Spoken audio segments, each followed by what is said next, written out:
maybe this way we'll get some more. We'll get some more holy Yiddelach. So just so everyone know that. In case if there's anything that you don't want to get out there. Okay, Baruch Hashem. So welcome everyone. And as we were saying, we were talking just before, we were going through about what it was like in 770 when the Rebbe was around for Sukkot and the holidays.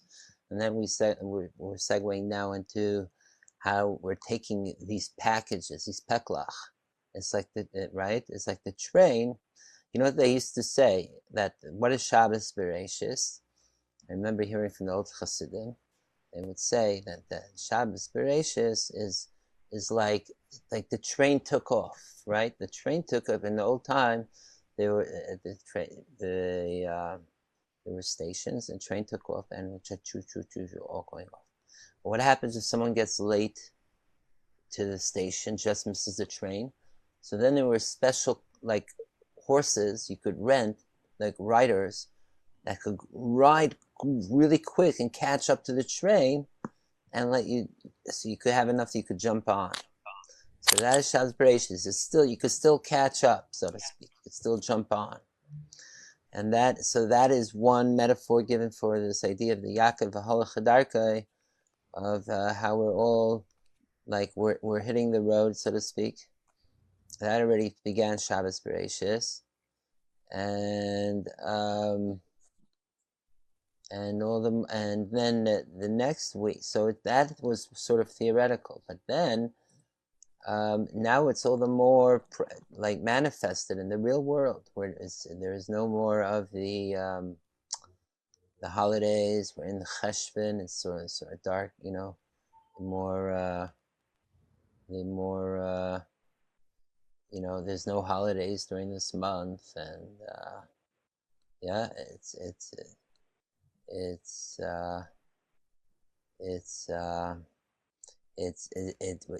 mamish going back to the ordinary, and also that thing of the time of beginning to pray for rain, which even though we started Shmini Atzeret, but Shmini Atzeret is not the actual praying for rain. Hi, Ali.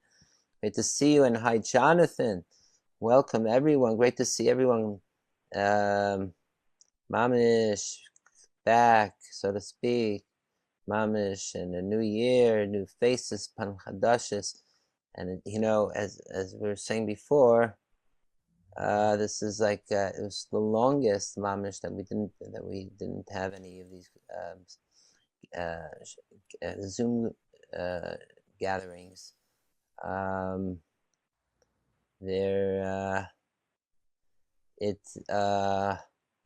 there was it also came to appreciate everyone that as there's in a way it's a good sign that things are happening out there in the world, and this year the holidays came as such that Wednesday nights would make it very difficult to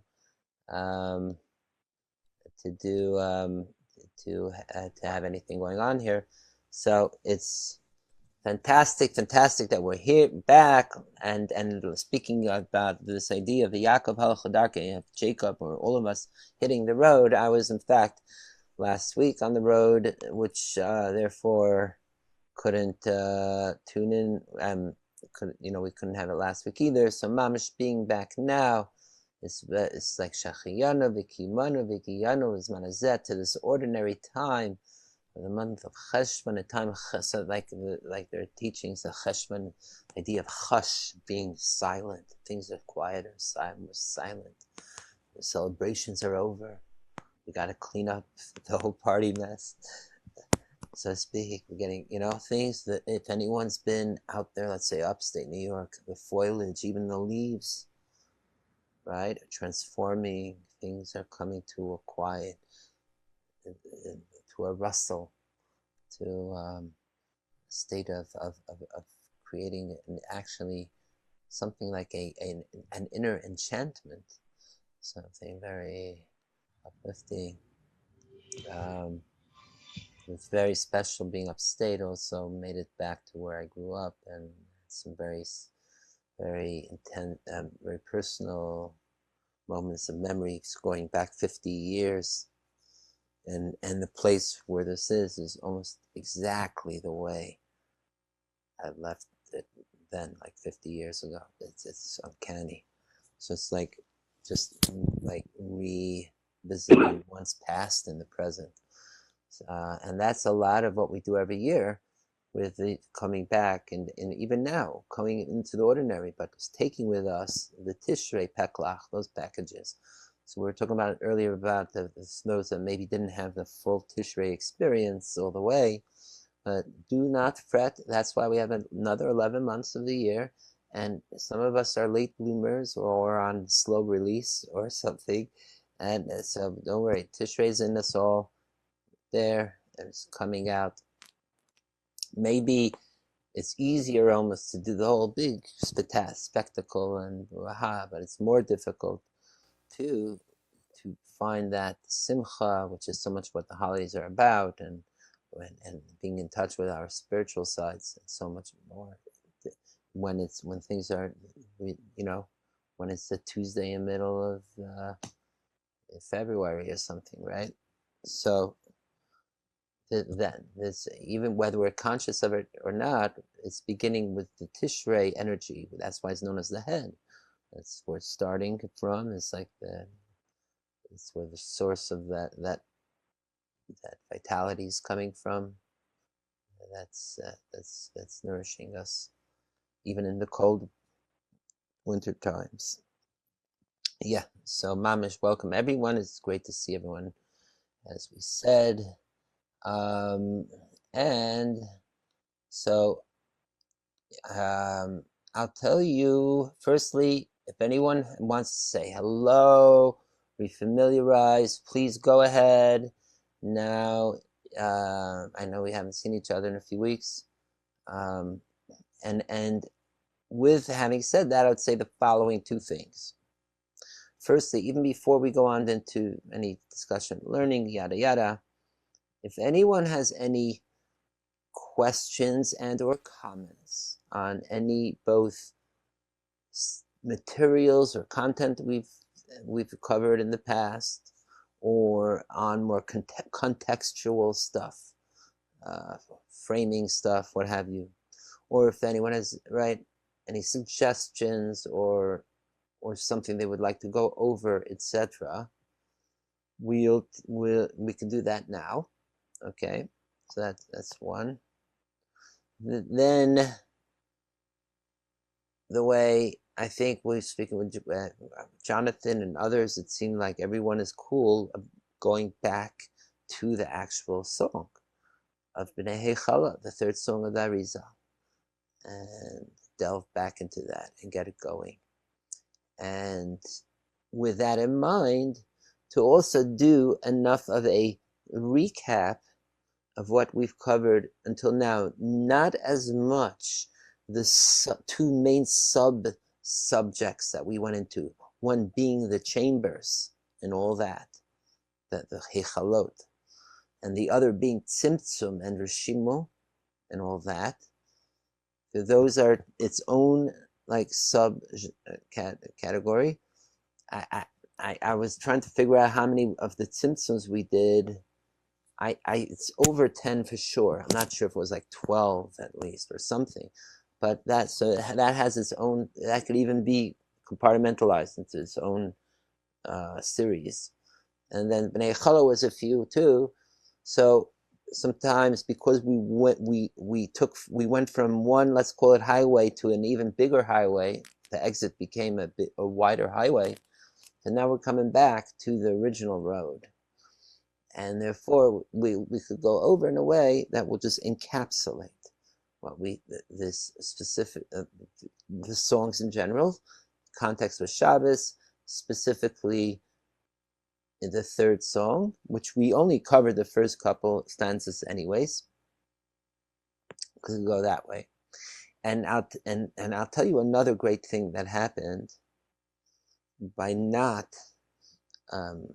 by us just not being able to gather Wednesday nights during the holidays. And that is, it gave opportunity to look at the songs in a fresher way. Don't mean a whole new way as much, but even the original ideas is somewhat more fresh.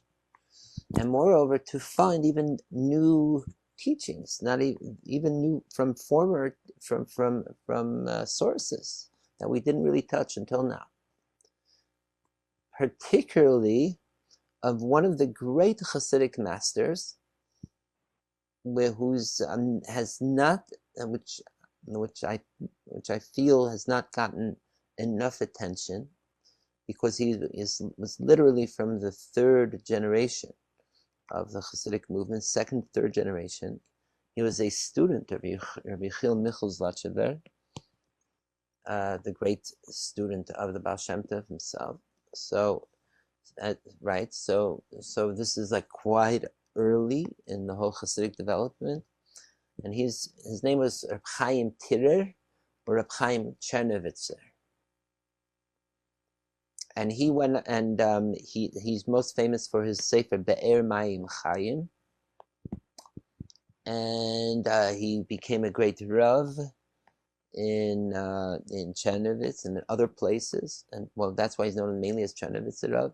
Now, Chernovitz was no small shtetl. Chernovitz was a major Jewish community for a good couple centuries, and to be the Rav of Chernovitz, you have to be someone of very high stature. And we have even like writings in his response to Shalos V'Tshuvos, to some of that stuff.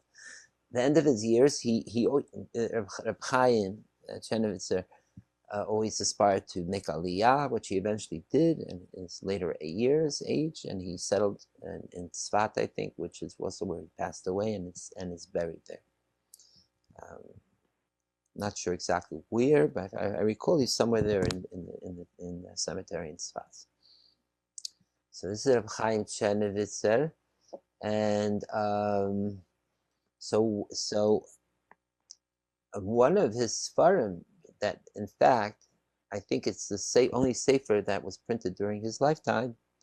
It's known as Sidurei Shel Shabbos, which means the Siddur of Shabbos, or the organization, or the structure of Shabbos, you could almost say.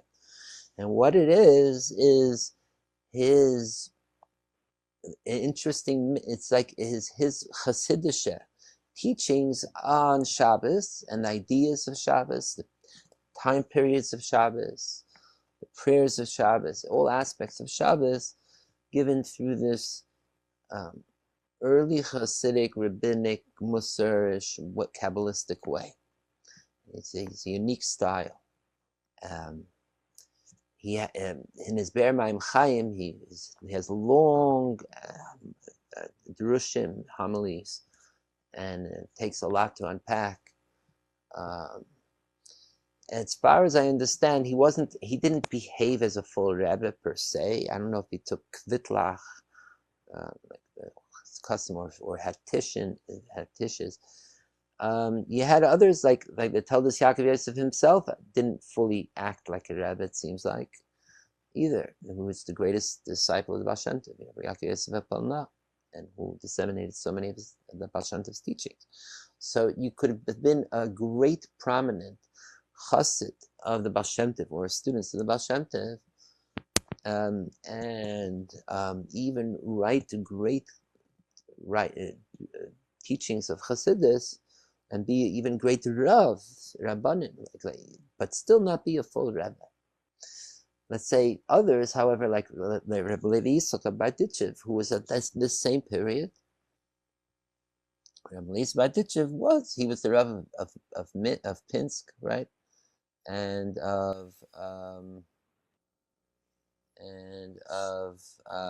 then of course Berditchev, and not just the Chassid, not just the Chassidic Rav, but it seems like the Rav for the whole community. So there were Rebbes that also acted as Rav too. but or not. Like say Rav Shlomo Zalman of Liadi also acted as a Rav. Just something, and he let me just do this, and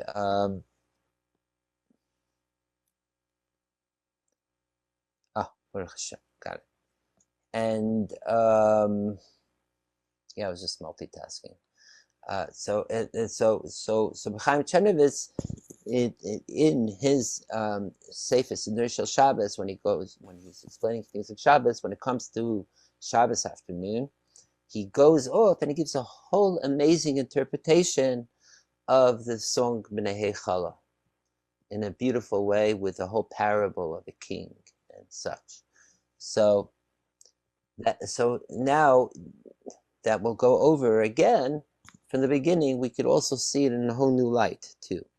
So of course we'll go through the ideas of it, and in context of the way we were learning, together with the Kabbalistic aspects of it, as we've been speaking throughout, and then also, right, the Kabbalistic being also with things from the Alter Rebbe that we've spoken about in the past, and then we'll take it even more in this way from Reb Chaim Chernovitz, his unique approach to the song B'nei Chala. Okay, sounds good. Yeah, you're starting with questions, Baruch? Okay, so yes, so I just to finish off with we're saying V'Yaakov Halachadarka going to the ordinary. So Bereshis, yes, and then Noach, of course, was his own travel through the flood and coming out, survivor on the other end. But then just to remain a survivor like Noach is not enough. We got to go now, utilize, and start a whole new way, and that's the Lech Lecha, going really hitting the road. So this, ironically, now that we're so getting farther from all the excitement of Tishrei and Simchas Torah, the more we're developing inner propulsion, inner locomotion, motion to keep us warm and moving, even when we don't have anything to to boost us from the outside. We have the booster already, so now we just gotta give it going. Yeah, especially now, it takes a few weeks for it to fully work. So now it's fully working already. Okay, okay, good. Now we'll go. Great. Q&A, comments, yada yada. Yes. Okay, so just to bring, I guess, the Panim Chadashis is up to speed, and also in reference to the guy that's on Mayor, he's very bakant with, I know he's for sure very bakant with the Ramchal derech of Tzimtzum, of everything. I mean, he has a great chassidus as well.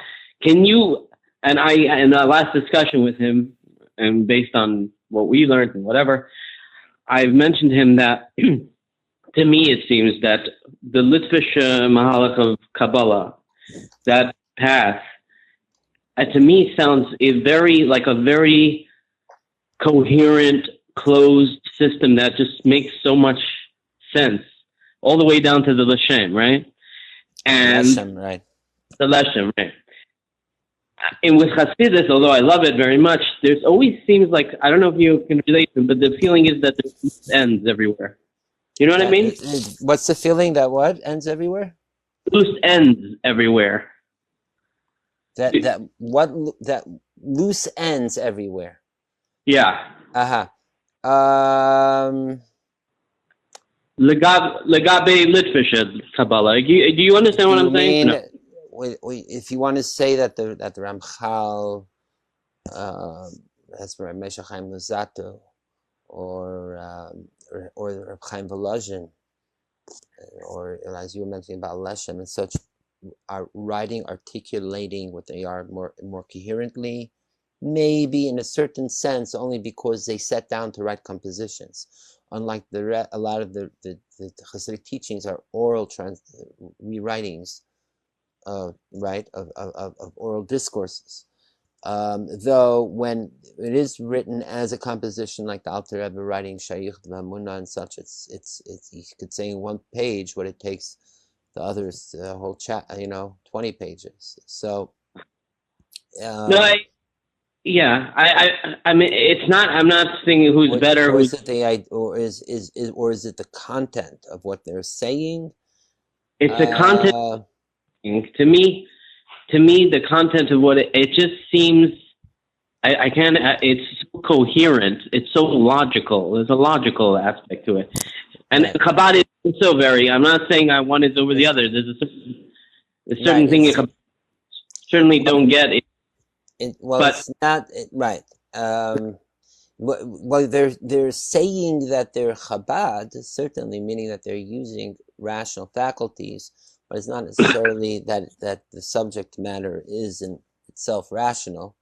To the contrary, it's all the whole point is to the emphasis is the irrational, right, Mo? You know, welcome, bro. Um, yeah, and do you remember I mentioned like when we were in the thicket of Tzimtzum, we mentioned an essay by Professor Benny Brown pointing out that a lot of what seems like the the um, the debate or almost opposing views of the Misnagdim and Chassidim on this whole idea of God's immanence, transcendence, or rather, if the world is an illusion versus or God is or the world is or God is acosmic or pantheistic and all this stuff that really Professor Brown pointed out, they're both saying the same thing. They're both saying that the world really, from God's point of view, doesn't exist, does not exist. Way it's nothing, literally, like the light, like the ray of sun in the sun, totally bottle and all that. And on the other hand, the divine is infusing and animating and enlivening everything of creation. So on the other hand, the world is real. And not only that, the whole point of serving God is to take a cold world, a world that does not appear to be spiritual, divinely alive, and to transform it, make it alive, or just use it to serve the Creator, God. So all this, both Chassidim and Misnagdim say the same thing, and you'll see them even saying it in from that dual perspective thing, that there is God's point of view, then there's the human point of view, right? so So that's what I'm saying, and all that. However, and this is where the rub is, and this is what makes all the difference, and why it is an argument, and that is what you emphasize, meaning. And he gives an example from linguistics, linguistic anthropology and such, that when you have a sentence with two clauses with a but, that whatever you're going to emphasize at the end is going to be what's the impression left. Like you could say something that it's a nice day, but it seems like a nice day, but I'll take the umbrella, right? Or I could say, I'll take the umbrella, but it seems like a nice day. So in the first case, the emphasis is that it almost sounds like I'm saying psychologically that I think it will rain. In the second way I said it, even though it's saying the same thing, the impression is I think that it won't rain. You know what I mean? So in here too, by saying that the word so the Misnagid is saying, see, I'm being aware that even how I phrase this difference, it makes a difference which one I end off with. Okay, that's what I'm saying. the Reb Chaim Volozhin, let's say, what's the difference? Some people read Nefesh HaChaim of Chaim Volozhin, and then they read Alter Rebbe Tanya or Chassidus Chabad and say, hey, they're saying the same thing. So in a way, they are saying the same thing, but it's how they phrase it, not just how they phrase it. What is the antecedent, precedent, and what is the following, right? So the Misnagid is saying everything in the world is batal to godliness. Everything is only the divine godliness. Everything is batal. But know that the world is real and it's cold and it goes through this tzimtzum. And it's like, so like the physical has no sense of the spirit of the divine in it, and it's only this way we survive. Okay. All right. So now that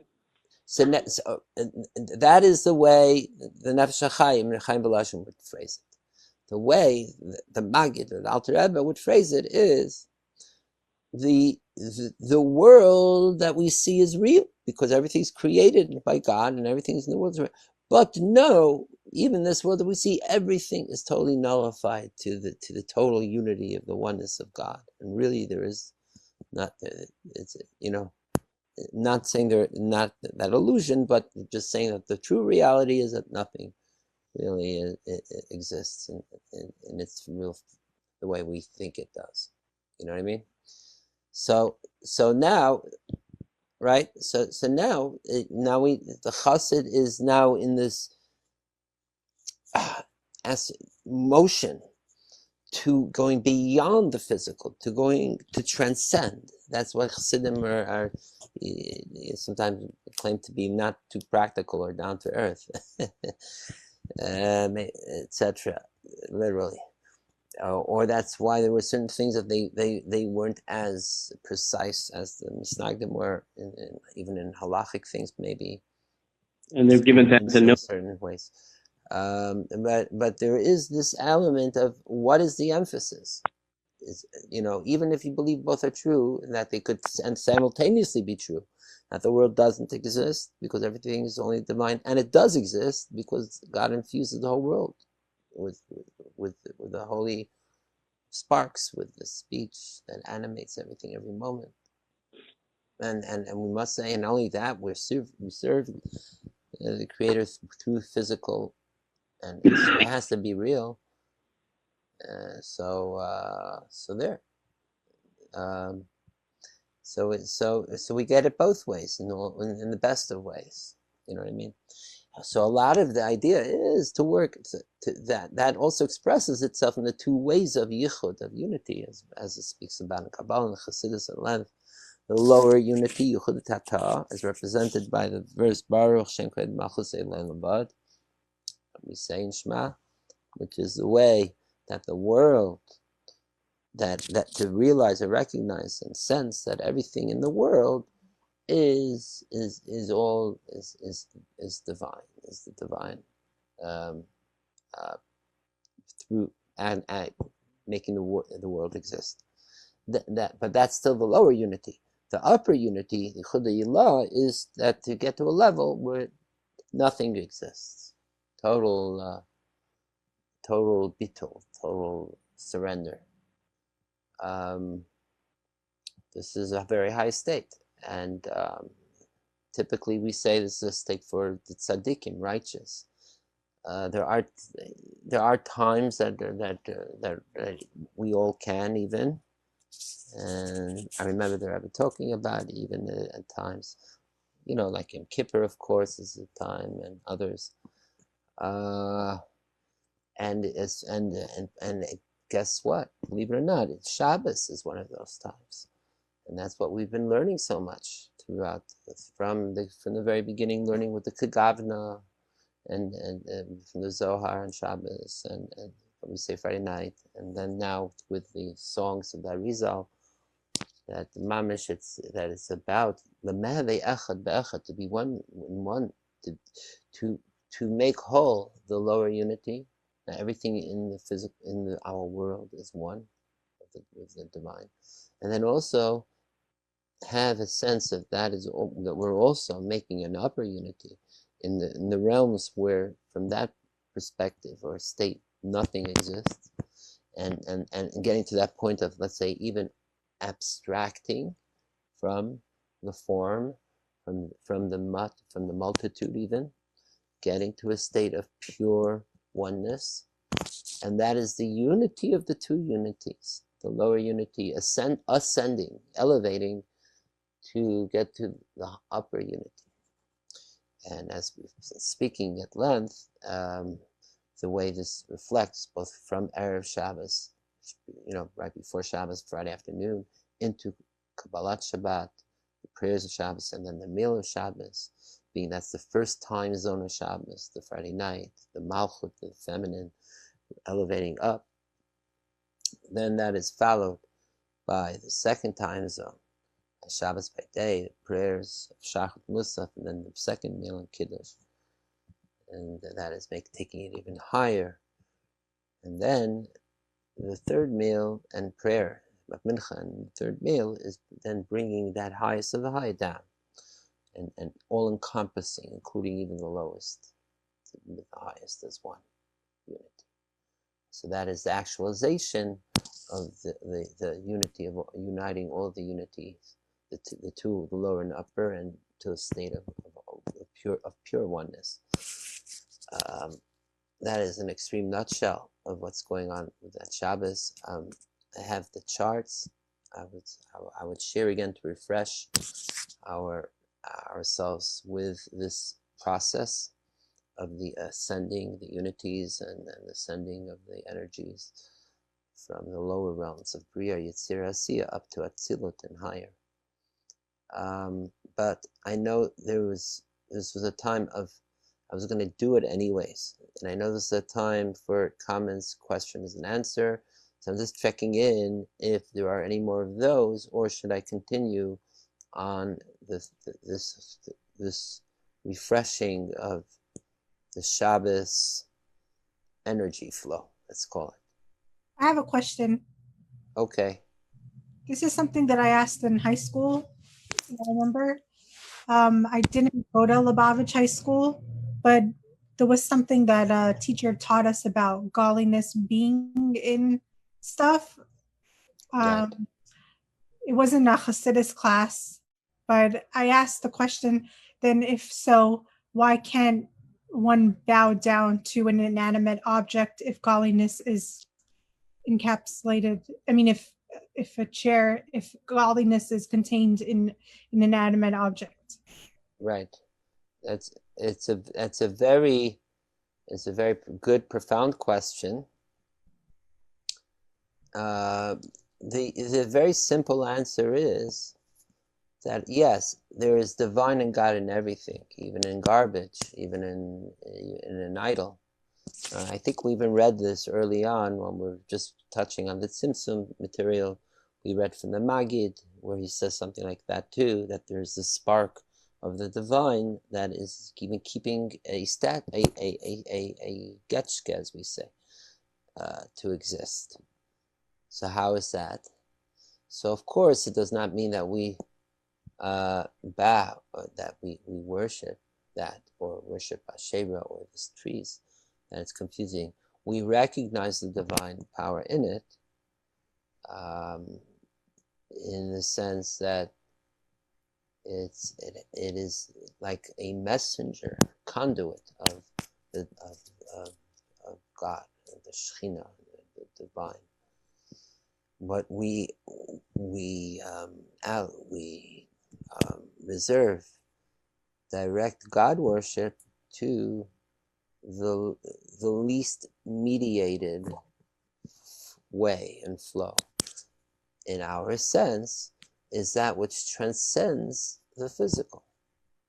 That for us physical beings, what by definition is that which is beyond our finite selves, is that which is infinite, that which is intangible, that which is not defined by physical form, namely the spiritual. So for us, it is by being more aware, since of the spiritual, that we have more of a sense of the divine. Though, in reality, from God's point of view, the spiritual and the physical are co-equal, basically. They're like, spiritual is not more divine than the physical. You know what I mean? Because they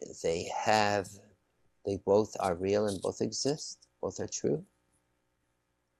And they could only exist because of God, because of the divine. So it is true that according to Kabbalah, certainly in many teachings, we get to the physical world through all those spiritual realms, like we speak about Kabbalah, Atzilut, Bria, Tzir, Asiyah, and such. But at the same time, they themselves are just they themselves are conduits for it, or flows of the energy, and to almost filter it, the infinite down, so to speak, to create a physical world. So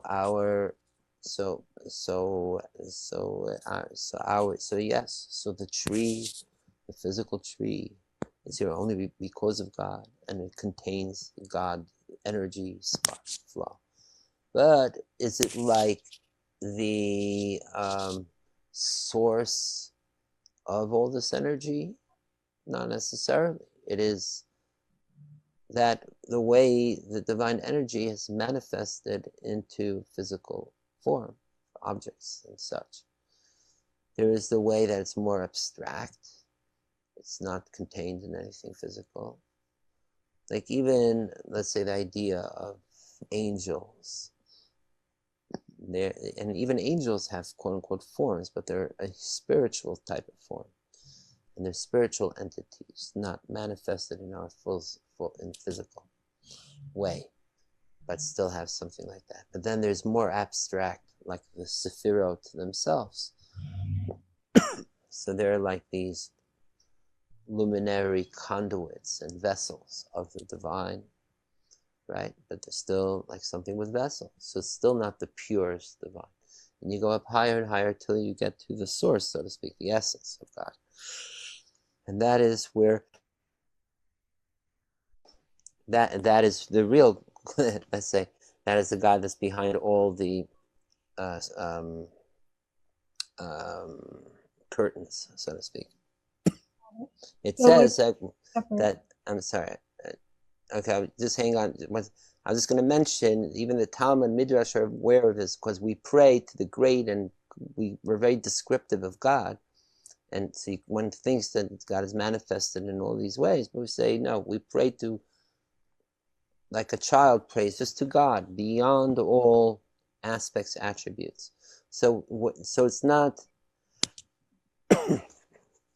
in a way, we all carry God too, right? That's how we exist. Soul and body and all that. Okay, Chana, what were you going to say? So I'm sorry I interrupted. So these are, to sum up, it's just aspects of godliness in everything, and the major kind of sounds like. Are you familiar with Abraham Hicks? I know, not. I don't think so. So she talks about source energy. So I guess that's like her. So I guess like there's like a source. It's coming from one place. So I guess godliness is, according to Hasidus, is like one entity. So we're ultimately serving that entity and not the different sparks of stuff. Right. And I mean, there is something very important with having the divine sparks in physical objects and what have you, because that's what we are doing by when we utilize these things correctly. We reveal its divine innerness, release it, activate it. So yeah, I would say that there's nothing wrong to emphasize it in that way. But what the issue was, like the misnagdim, or the status quo, those who weren't Hasidim, had issues that there would be a neglect of following the strict sense of the physical laws, the halacha, shulchan, that has to do with doing things in precise ways, and like halachic man, the way Rabbi Joseph Bar Soloveitchik defined it. And to be that is you need to really take the world as a physical, autonomous, even separate of God entity that we're dealing with. Don't get too carried away with how like, there are even like the stories of the Rebbes who got so carried away holding the lulav and esrog and shaking with such kavanah that they dropped it and and invalidated the apostle, or the stories of such great holy people. But it means they were so holy and all that, but they got so carried away that the physicality was too above the physical, and the physical, and had an effect. Whereas, Rabbi Soloveitchik would say, no, focus your kavanah on everything, but you'd be very present, very focused on holding lulav and esrog right. I must say, Chabad is like a merging of it, because in Chabad they don't fly too much, go up. They're very grounded also in the way they do their things, and it has so there is a bit of the litvak in it, or any. But with that, they are more ecstatic and chassidish in that way, more than Misnag. So yeah, it's and again, it's a matter of what we emphasize, and as the Gemara says, that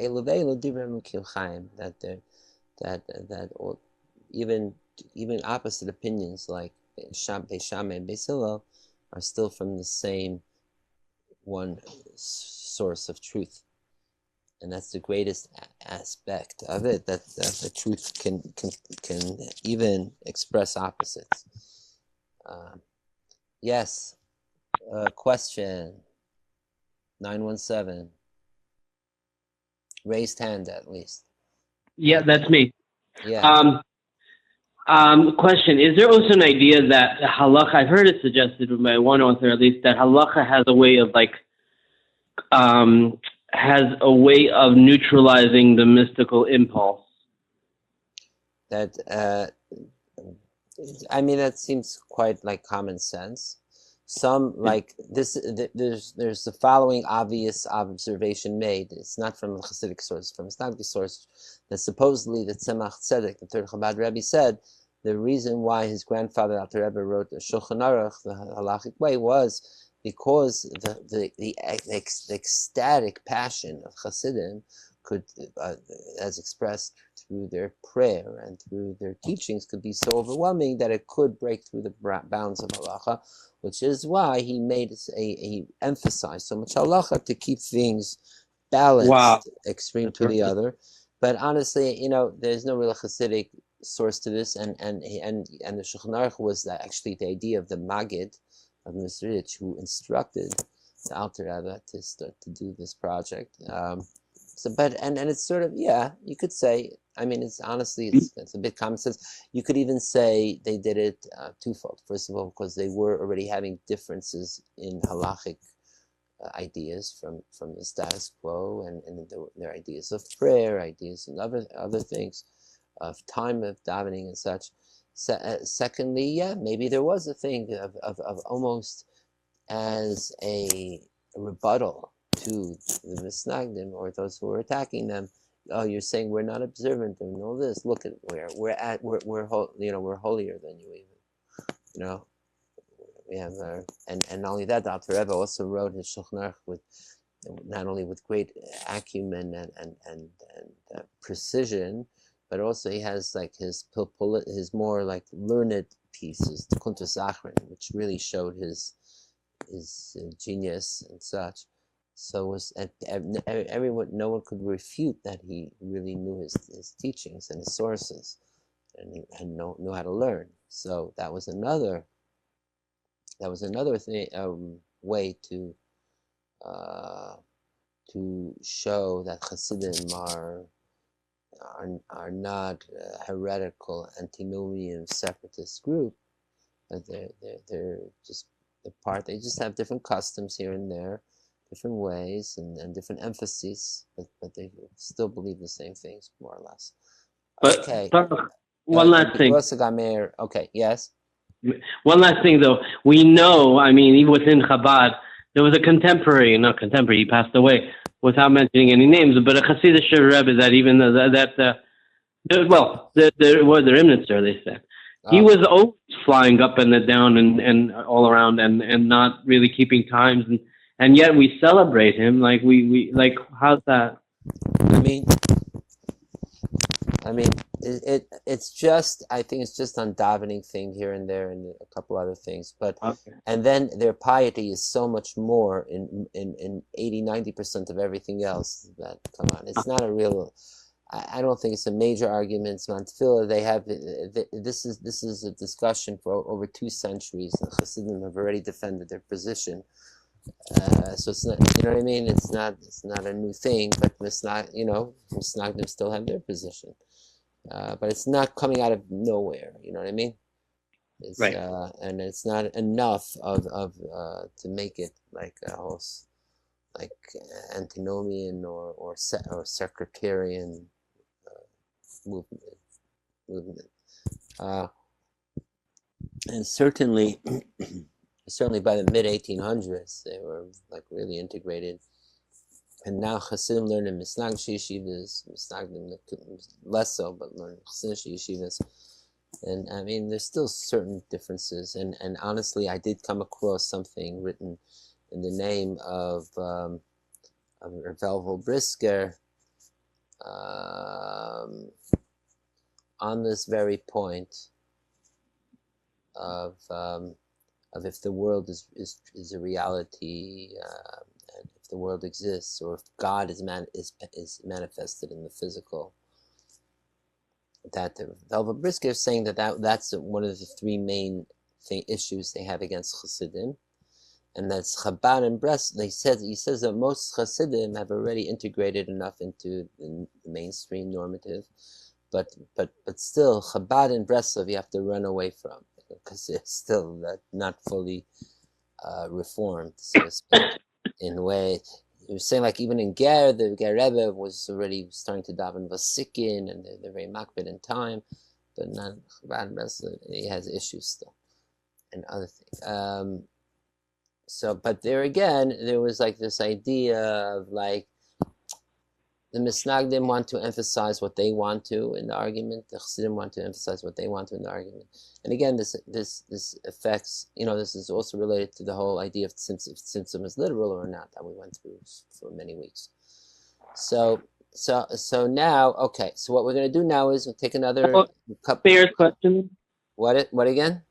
Can you take Mayor's question? I guess. Yeah, that's exactly what I was going to. Yes, Mayor. Meyeke, mein Kind. Meyeke, mein Kind. Hello? Yeah. Hello? Yeah, sorry. I was muted. That thing that you were saying that the Tanya wrote his Shulchan Aruch to show that the Hasidim also have precision in halacha. No, you mean he wrote the Shulchan Aruch? I'm sorry. Right, that Tzemach Tzedek said that. That conversation is, there's a sefer, it's called Makar Baruch. Exactly. That's who exactly I was thinking about. And that's what I said, allegedly, because Makar Baruch Epstein is not known. He's known more recently to come out that he's not 100% always accurate. For his precision. You're saying he's not known for his precision. Right. So that's why I was saying it's not from a Hasidic source. That's exactly what I meant. That's that. Very now, good. there's another story that you were saying that everyone accepted the Shulchan Aruch and nobody could have competed with the Shulchan Aruch Harav. You know that the Chai Adam was written because Reb Chaim Volozhin, when he saw the Shulchan Aruch Harav came out, he told the Chai Adam that now we have to put something out to compete with that. And if you do it, and he told him, if you do it, I'll give you Askama. When the Chai Adam put it out, he looked at it and he told him, sorry, but this is not, you didn't meet my expectations. This is no competition, and that's why he didn't give him Asgama. Wow, wow, that's amazing. I didn't know that exact snippet. And does the Chai Adam also brings down timing reasons as much as the Alter Rebbe does? I'm not sure. No, He it's doesn't. much more like clear cut. Clear cut. The Aruch HaShulchan tried to do like the Alter Rebbe, bring in more. Correct. But that was the late 1800s. But still, thank you very much for that. And it's very true, honestly. Just like there's light and vessel, and the best light is when you have a healthy and strong vessel, must say that what actually brings out more of a focused control type of mysticism, spirituality, even ecstasy, if you want to call it, for Hasidim is precisely because they have such an intense, strong, hardcore halachic life, by and large. You know what I mean? We could go into discussions about, in general, about ultra-orthodoxy or fundamentalism and things like this, but that is not even going into that whole type of, I don't want to call it biased way, but a certain we already know halfway what we're going to say before we say it type of positions on it. But it's more the idea of that like more like actually like Soloveitchik discusses the way you have a homo religiosus who just wants to be in total oneness, unio mystico, and then you have like some like very prosaic like an empiricist person, you're right, who's almost like it's close to atheism almost, that there is no divine presence in the world, or maybe deist. It's not present certainly in our world, in our lives. And then you have like in between like a halachic man, the person who's he's wavering. And in fact, that's creating the dynamic. That's the Ratzi and Shoif. That's the up and down. That's the rhythm almost. Wanting to go up to our Ruchnis, our spiritual holy side, to be one, our soul, like the candle, just drawing up, reaching higher, and just having that little bottom wick, holding it, making it all present in here, and then you have the heaviness of the body, which is also created by the same source as that soul. And that's also real, and it's all together in one body. It's amazing how we function. We are human. We're such opposites in a way, but still. Maflilasis, there are mosses. Yeah. That's maflilasis. Yeah, that's the Pella. That's right. That's the Mafli. That's taking the opposites and making it one. And this is the year of plays, Pella, and everything. And our bodies, our souls. So it's a bracha for us all to have health, and there are those that know that can use it. So blessing to mamish, to mamish have gesunte gufim, gesunte neshamas, the whole works. And when the vessel's clear, then everything can flow through. So this is literally it. It's merging these two aspects of it's like the flicking on and off of the lights in a way that makes things look really dazzle. Like, God is here, God isn't here, God is here, present, non-present, yes, not. But even the non-present is present, and that was another way we were speaking about Tzimtzum and all that. So great. So I'm so happy that we're able to like sort of discuss on these issues, because this is exactly what we spent quite a bit of time the last few months on, and so here's what we can do, especially Mayor and others that are here, maybe weren't here for certain parts, and we did promise a recap of a sort. So the recap can be done in the following way. There's the recap of Shabbos. If you just want a recap of Shabbos, I'll pull out the chart, show a bit, the 3 stages of Shabbos, how we get now to Shabbos afternoon. That's one. There's also the recap of the songs, particularly as leading into the 3rd song. Okay? So does that sound good with everyone? Yep. Okay, great. I did have a, we usually start with a niggin or something, and I was going to sing maybe, or if I know it well enough, the Breslever B'nei Hechala. I mean, I know parts of it, but I don't know if I know well enough to just sing the whole thing, and it's a few minutes, so a couple minutes at least, few minutes. So I don't know. Do people want to hear just a recording, or should we could get to a niggin a little bit later, or maybe someone has a request. Someone has maybe is there a niggin someone wants to sing? Anyone have?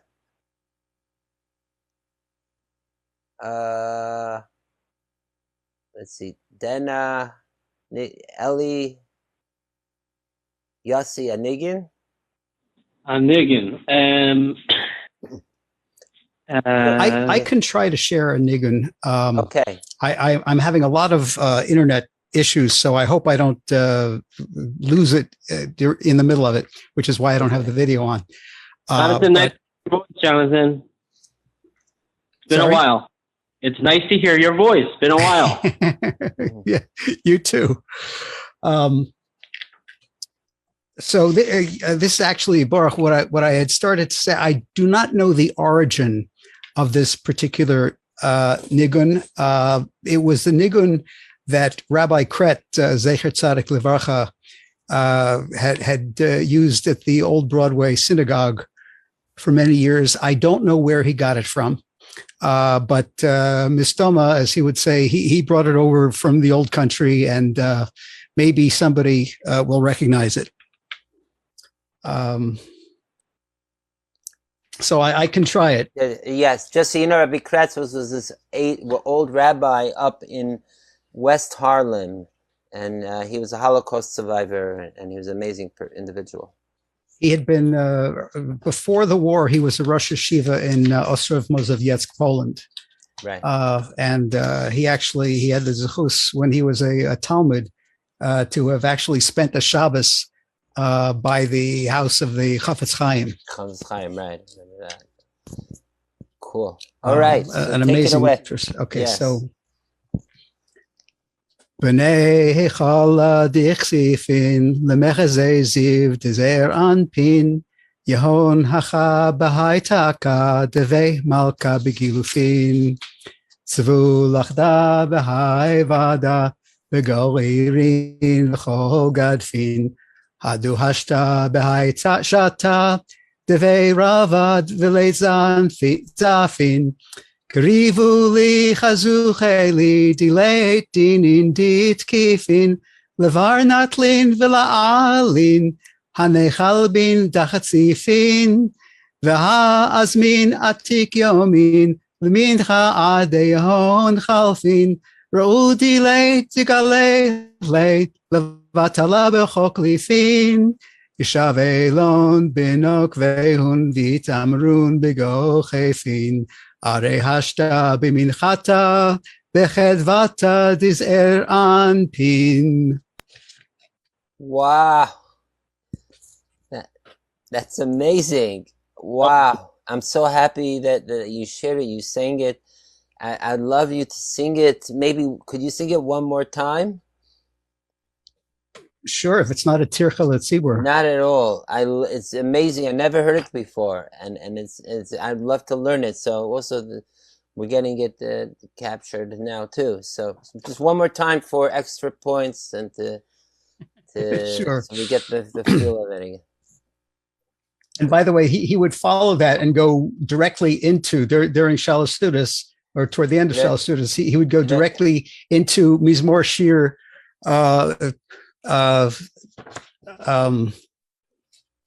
Mizmor LeDavid, rather, using the same nusach. Okay, hang on. Let me Mizmor see. LeDavid Hashem Ro'i Lo Echsar. Yeah. But anyway, so I'll sing it again. Yeah. Let me just get I'm going to get the words up. Okay. Okay, here I got the translation I did in the words. So I'm going to share screen so we could follow. This perfect warm up for delving back into the learning. Okay, go ahead, Jonathan.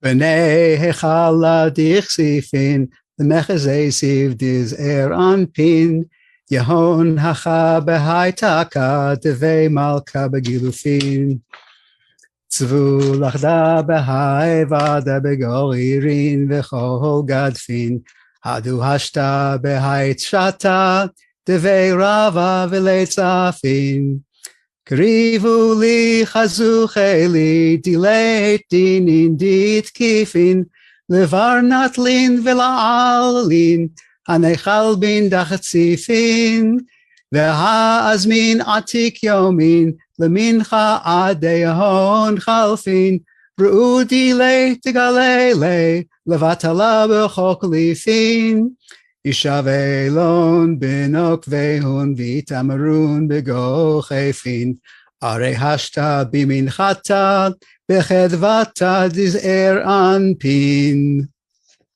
Wow. Woo! Thank you so much. I'm going to learn that and go over it and learn it because I really love it. Wow, what a treat. I wish I knew its provenance. Beyond where Rabbi Kret had picked it up. It sounds a little Polish, if you ask me. So it could be. Not surprising, given where he came from. Right. I mean, exactly. he had apparently mishpacha with Gera roots. But I don't think it's a Gera nigun. Right. Yeah. Who knows? Okay. We'll ask around also. So thank you for that. Really amazing.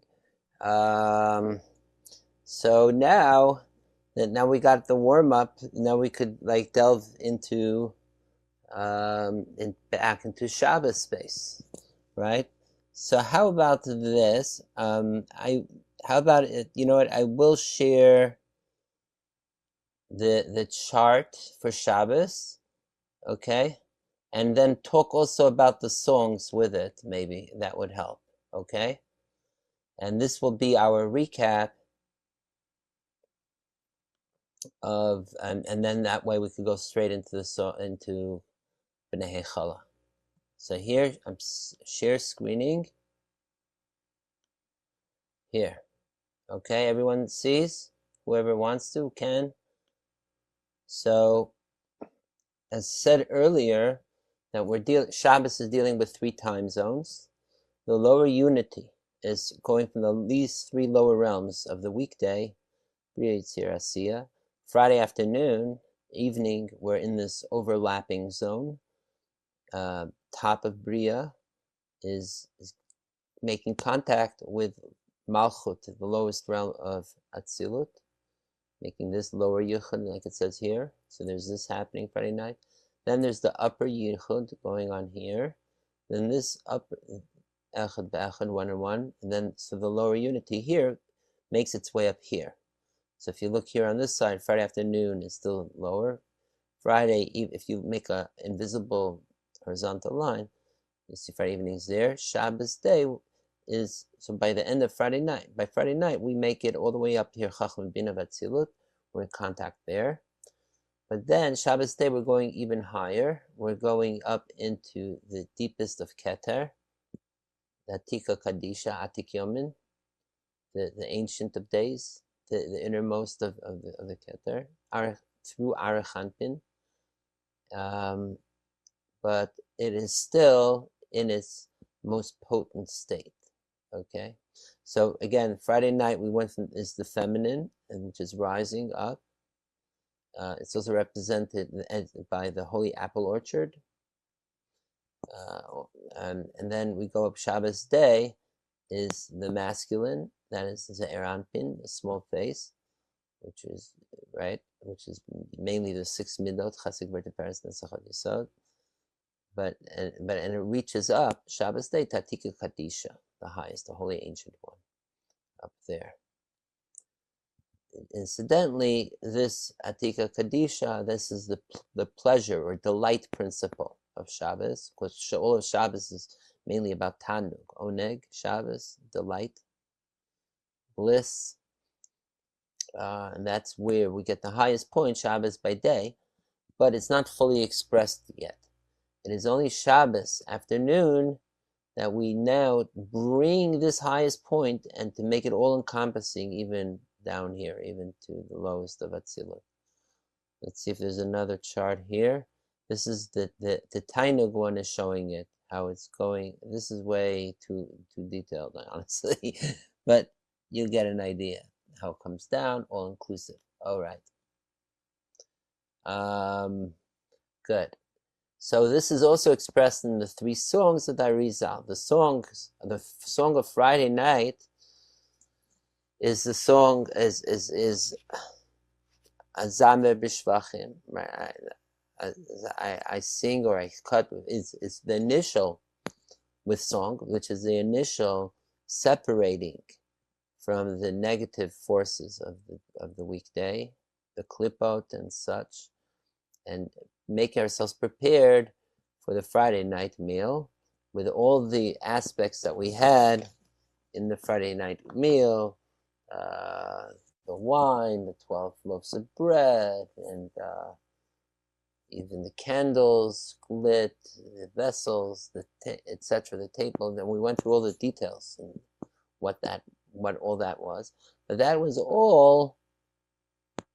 The emphasis was of letting go of the ordinary, the weekday, to take on the new. But still, there was always a sense that there's still some negative forces, for example, just lurching on the outside of the realms, right? It's not totally gone, etc. Then we work Shabbos day, we get to a higher state, almost semi like future of the future, almost a little bit of, and that is the idea of Yigali Lantame. That's the second song of by day of the Arizal of Asader Lisudasa. The Safed of Shabbata is the daytime when we reach Atika Kadisha. If you remember, we even said that the different Askinu Sudasas, the Aramaic saying we say before in Friday night, and before each of the 3 Kiddush, Friday night, Shabbos day, Shabbos afternoon, that if you read it, they have the 3 ideas of Ze'er an, right? Ze'er Anpin, Atika Kadisha, and Chakal Tapuchin Kadisha. These are the 3. So and it depends how you read it. If you know what is being activated at which time, what is being activated Friday night, what is being activated Shabbos day, Shabbos afternoon, you understand why it's organized that way. So, for example, Friday night, being that the emphasis is on the holy apple orchard, which is Malchus, the feminine, which is over here the lower state. Therefore, the Askinu Sudasa begins with Chedvasa de Malka Kadisha, the Chakal Tapuchin Kadishin, and only then it mentions the Erampin. That's the second, the highest on the chart here on the left column, and then the third is Atika Kadisha. That's Friday night. Then, however, if you go Shabbos by day, what is the say? How does it work? What is the seder? Shabbos by day is Dahi is first Atika Kadisha, because now Shabbos day emphasis is where we reached the peak, the summit of what we reached, which is his highest point we'll get in a way for Shabbos. That we can reach up, so to speak, is Atika Kadisha. And then only after that it's mentioned there Anpin, because reaching there came through there Anpin as attached to then third Chakal Tapuchin. However, when it comes and when it comes to Shabbos afternoon that we are focusing on, what we say right before Bnei Chala, that Askinu Sudasa is the first we mention is Ze'er Anpin. And then we mention Atika Kadisha and then Chakat Tapuch Kadisha. Why? Because if you remember what we're speaking about, what we discussed months and weeks upon weeks ago, yes, it is true. Shabbos by day we reach the highest point, which is the Atika Kadisha. That's the Keser Yitnu Lucha, and why it's also called Kedusha Rabbah, because we reach the highest point, the greatest point. But it's only up there. It's only being in the ivory tower. It's only being in the penthouse, so to speak. But it has not that amazingness can only be up there on the top.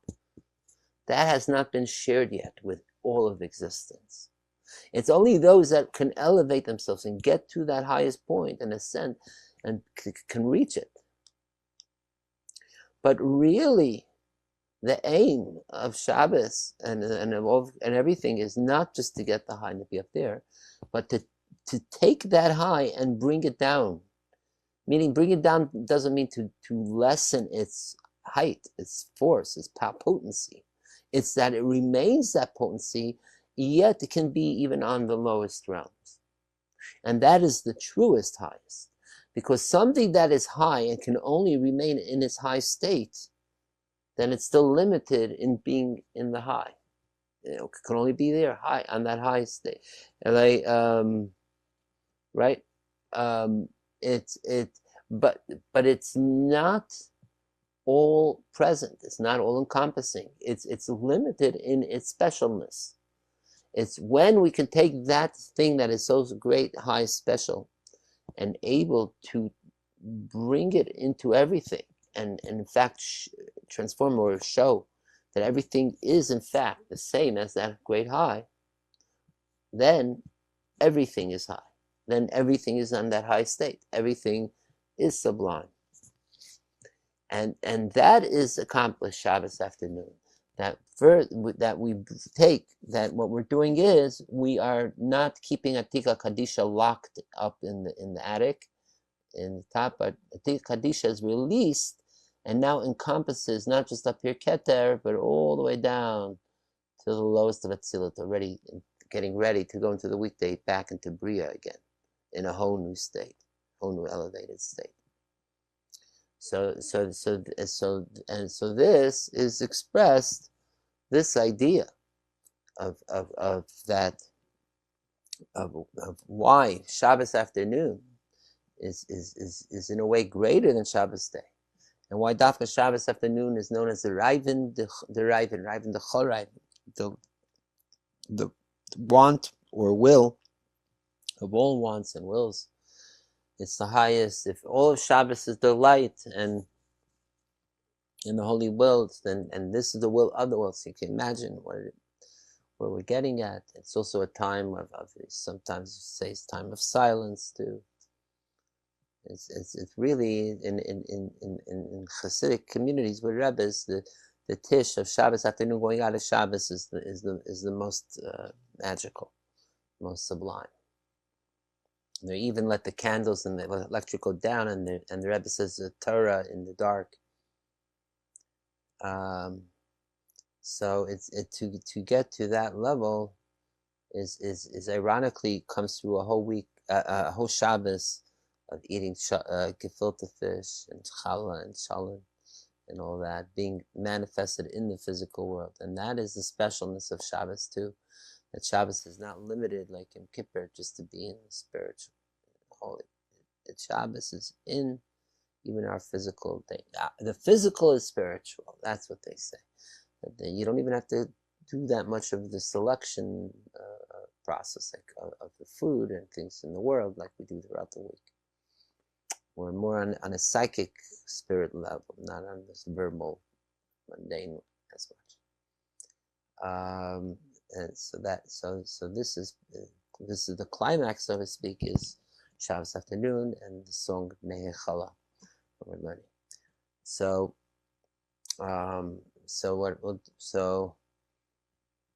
So with this in mind, we'll just read a bit, share a bit in the Bnei Chala. If I recall, we covered the first two stanzas. So we'll start again because it's good to activate again, and also it'll help us refresh. And then also with a newer perspective, maybe fresh perspective. And we'll see how much we'll do this. We could also speak on the parsha. There are other things we could also spend our time as we go along. So here we go back to the Bnei Chala. I have this page up. I mean, we could use the Hebrew. I'm trying to remember. I do have a page up here that has it transliterated and with English. And okay, so we'll do is we'll just read it from this for now. There are those that find it easier in the Hebrew, but I think everyone here is good enough with the English. Let's just share screen, okay? So again, as we know, that Isaac of Luria wrote 3 songs in Aramaic for Shabbos. It's the only ones he wrote, and some places like Chabad, these are the only songs they sing on Shabbos at the meal with words, and it's become accustomed to say it at some point during the meals, either before Kiddush or in the middle of the meal or at the end, different customs. And already from the generation after Isaac Luria, there were already some commentaries being written on the 3 songs, particularly by one of his main disciples, Rabbi Yisrael Sarug. He wrote one. And then like a century later, another Kabbalist, Rabbi Yaakov Koppel, who was venerated by the Baal Shem Tov and others. He also wrote a commentary, as we've been drawing on them. There are others from like Rabbi Yaakov Emden and some others, more simplistic shot. And as we mentioned, Reb Chaim Chernovitzer has an amazing commentary on this. So we're going to actually use that. We're going to read it through some good parts of that, because he just has an amazing language vocabulary, and we always try to learn something out of a text. Okay, so here is the Bnei Chala song, and as we go along, I'll just share what we spoke about in the past and maybe some new insights. Where are we? Oh, here we go. So Bnei Chala. You know, I have a feeling maybe let me find also the Hebrew. You can't just read English. It looks a little funny to me, honestly, just reading the English. Find the Holy Hebrew words.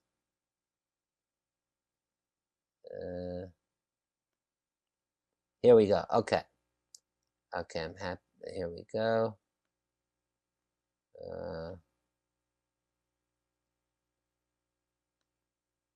All right, we got it all lined up. Okay.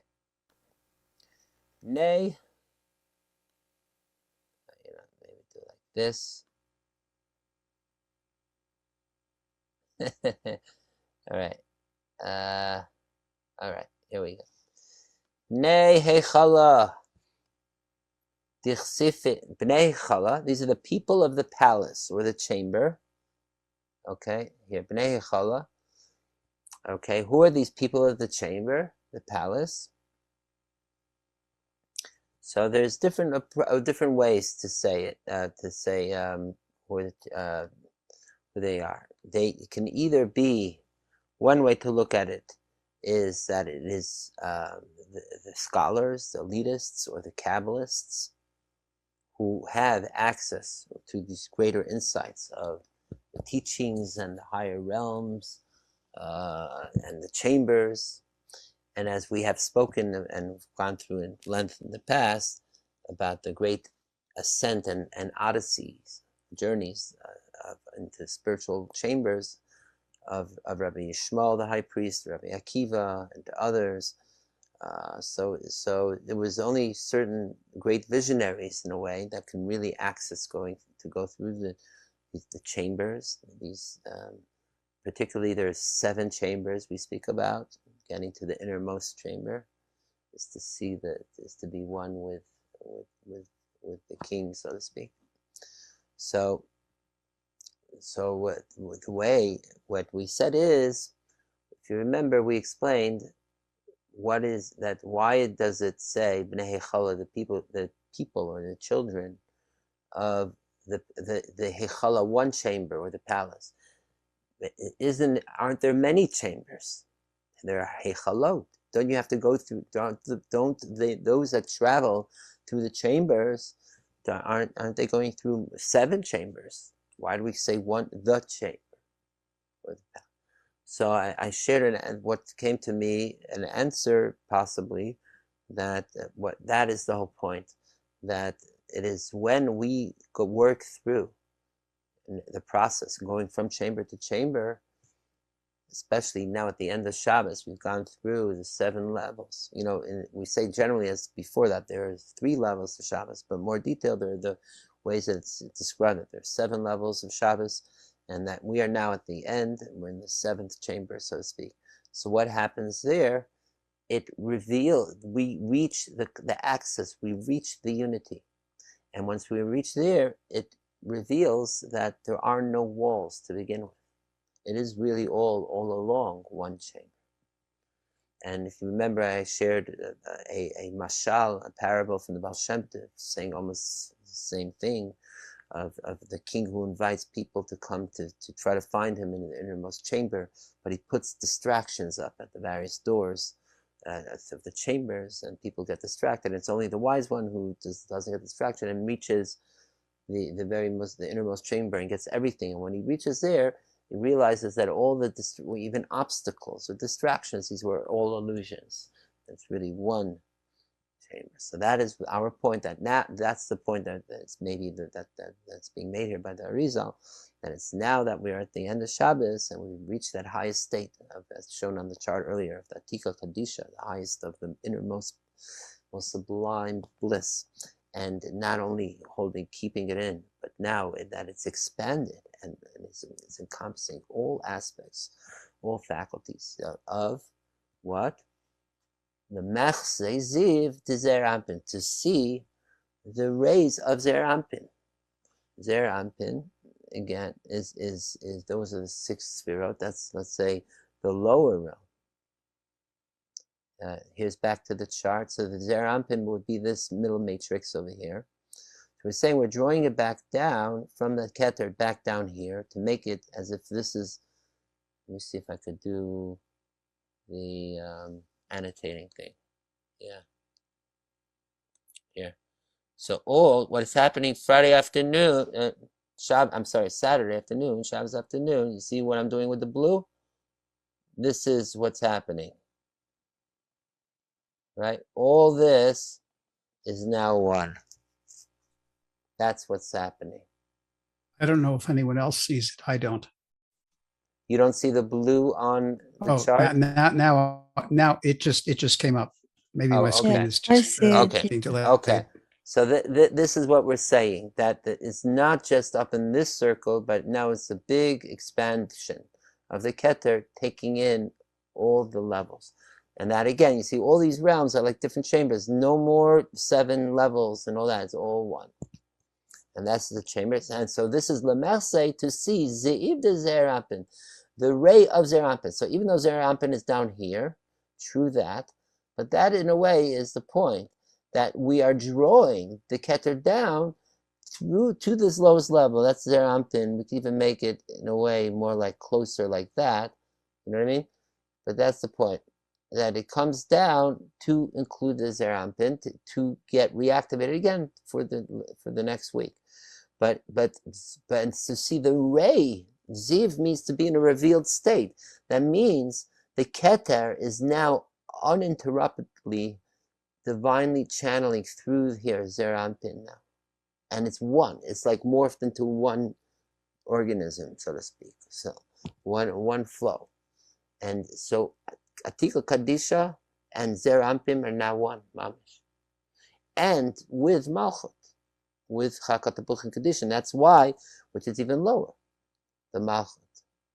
And that is why we say Vinuchu Vam, that it's the unity, Shabbos afternoon, of the masculine and feminine, and it's plural, it's all encompassing. So this All right. So where is? I just have to trying to upsee undo.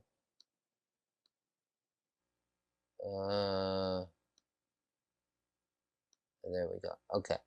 So now, so in this interpretation, the Bnei Chala is the people that say us, either the great mystic visionaries, or even us when we're aligned properly, that to access that highest state of Kadisha through Zeir Anpin, channeled even into our down to earth reality.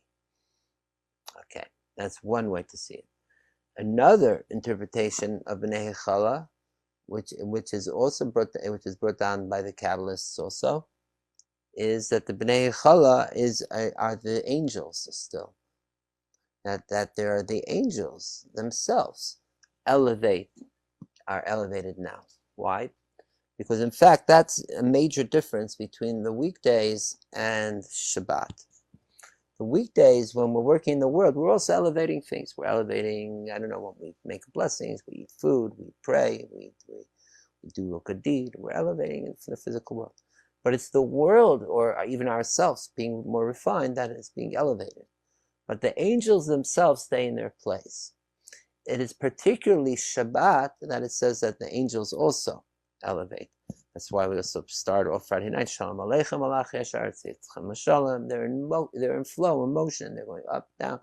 They're in general elevating. If you remember, back on the chart, I think it's here. Yeah, there's mention of there's two of the angels or angelic beings that we spoke about in the past at length. Metatron, below it's Sandalphon. These are they are usually in Bria and Yetzirah. But or rather Asiya, but on Shabbat, I'm sorry, it's like Asiya and Yetzirah. But on Shabbat, they all get promoted. They go higher. Okay, so even the angels are elevating. So, and we know that there are angels that are guardians of the chambers, the Chalot.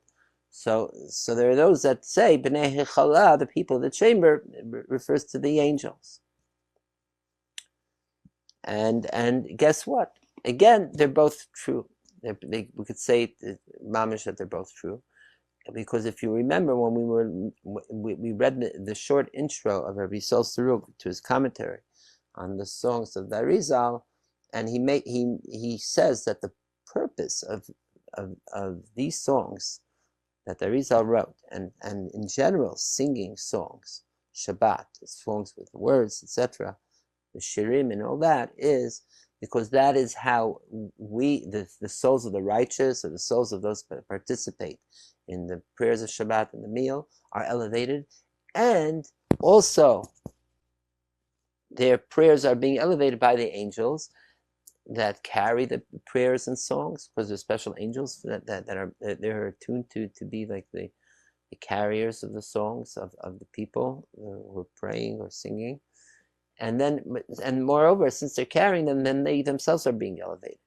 So it's a hand-in-hand thing. It's humans and angels together are co-facilitating to elevate the songs and praises and elevating themselves and becoming one and expressing more that unity that comes through Dafka and Shabbos, specifically on Shabbos. So this is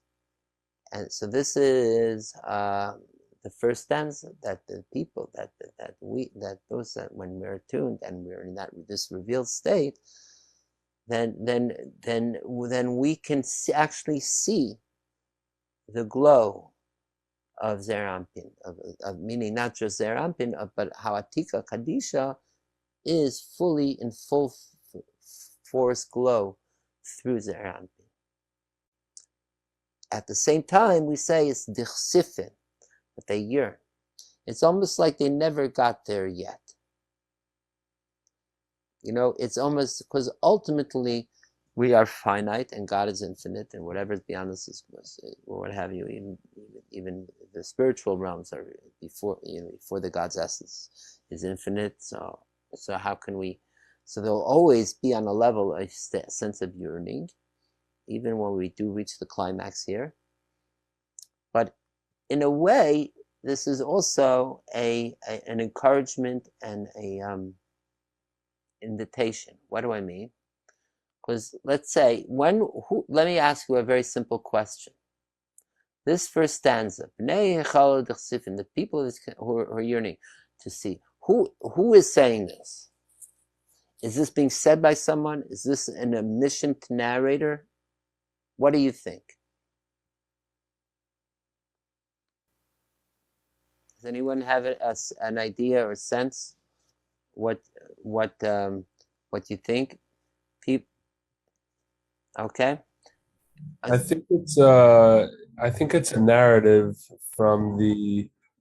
It's like almost like a storyteller, a poet saying a thing here, and he says, "B'nai, who are these?" He's setting a setting. Right. Who are these people? Right. 100%. And on reading it at first, I certainly agree, and that's how I read it until recently, until actually maybe today, in a way, that it's almost like an opening phrase, like the omniscient narrator describing B'nai Yechal know that there are, they're the people of the chamber that yearn, right, to come to see the Zerampin. But today I just read it a little bit slightly, but it's almost, maybe it's being just like we'll see later in stanza 5, Krivu Li, when that's openly God saying, "Come close to me," or the king saying, "Come close to me," right, etc. But in a way, even though yes, it is an omniscient narrator, but it's also almost like an invitation. Yes, like you were saying, in a way, like the bard, if you ever read the Iliad, there's like an opening invocation, right, to hearkening, what have you, or saying something, that they want, the great cherubim who yearn, da da da. So maybe it sounds like that even a bit, but really there's an inner voice, I think, of God or the king himself in here saying, "Hey, children of the palace, you made it, right?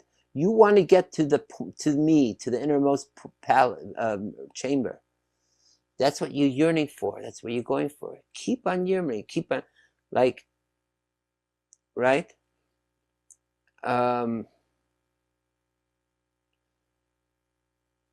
It is that it's like almost encouraging. It's like saying, you're almost there, like you're at the final stretch.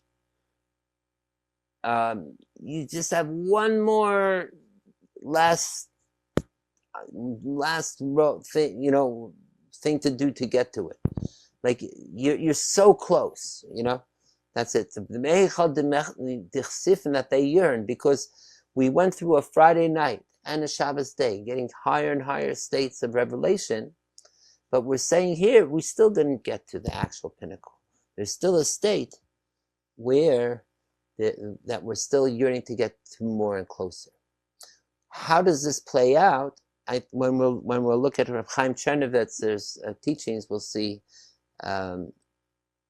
what is this yearning part of it. And it's because sometimes we sense it or feel it, but we don't fully. It's not fully revealed. So here we're saying we're mamish at there, but there's still a little bit more to go to. What is that? The next stanza. Yahayin hacha. Here also, you could look at it again, as we were saying before, either as an omniscient, like a narrator telling, or maybe it's God also saying the following: be here present, be fully present. Bahai taka, at this table, the they malka bigalufim, in which the king is bigalufim, is engraved, is molded into it. Okay. So if you remember with what we were here, how do I have a debate on which the king leaves his mark? Okay. If you remember, we spoke when we learned through this the first time. I shared that Zer Anpin, up to the bottom of Zer Anpin, is the ninth spirit, and the Chacham bin Adas, and then you have the Chazak Ber Teferet. That's how you decide. That's those six are Zer Anpin. But where there's still Malchut, you still have to manifest it all the way down, and that is what the table is, right? The breads on the table, the candles on the table, those are the different Sefirot, what have you. It's the table itself that contains all the aspects. Like Malchut, the 10th final big vessel, Sphira, contains all the 9 and makes it one unity, makes it one final product to be passed on and out to the outside world, so to speak, for the next level.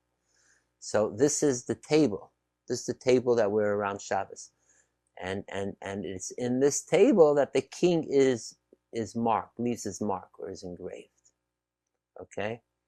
So that is, now we're saying it's not just enough to be in the high and even to integrate the Atik Kadisha with Zer Anpin, but even let's take it further into the Malchut itself. The truth is, according to the Kabbalists, you can't really go all the way to the lowest of Malchut on Shabbos itself or the very end. But just seeing the way this is written, and it's alluded to in other ways, certainly you can. Give you an example that so the 3 meals, the periods of Shabbos also represents Abraham, Yitzchak, and Yaakov. So whether we say Friday night is Abraham, Shabbos day Yitzchak, or Friday night is Yitzchak, Shabbos by day is Abraham, but certainly everyone agrees that Shabbos afternoon is Yaakov. And the verse and the Zohar brings down for it to Yaakov, because Yaakov, it says, nachlas Yaakov, and I will feed you, I'll give you the inheritance of Jacob. That's the verse given for Shabbos afternoon for Jacob. And according to Kabbalah, the word nachalat means inheritance.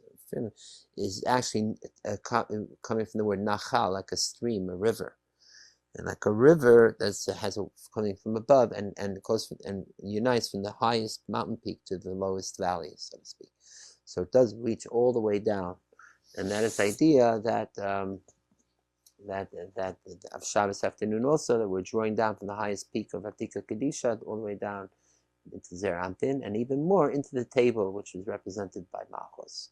How can this be? How could we bring down from the highest level of Atika Kedisha all the way down into the most mundane or the lowest sphere of Malchus, so to speak? So it's sort of hinted in or referenced in what he says, because that in the table, the king is engraved and marked. And this led us to a whole long discussion of what is the mark in the table. And the answer was, it is what is known as the Rishimu, the impression or mark of God's very essence, that was unaffected by the tzimtzum, by the diminishment of God's light.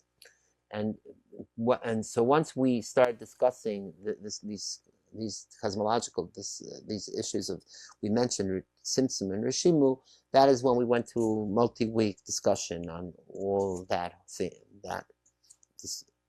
subject in depth and length. So we're not going to go over it again, unless anyone has any specific questions on it, because I know some people who just tuned in now weren't there for then. So if there's anything that is somewhat related, maybe we could discuss it. But suffice it to say that our point was that yes, even and precisely God's very essence can leave a mark or be engraved or leave or be a mark all along in the lowest realms, in even Malchut, in even in this world and all that. And that is the king's very own impression in the table, in this world. And Shabbos is the time when we are revealing even that just being just a mark is not just a mark, but it contains the whole essence of God's presence. So that is the thing. Incidentally, there's other things, other aspects related, like is it a table? It's even lower than a table. He uses the word taka, Aramaic, which is even a word for like a box or some container, or some other commentaries say it's the chairs around the table. But whatever it is, we're saying that it is coming down in this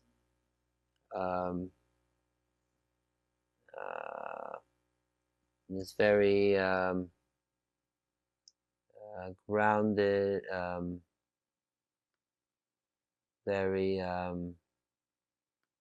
down to earth, so to speak, way.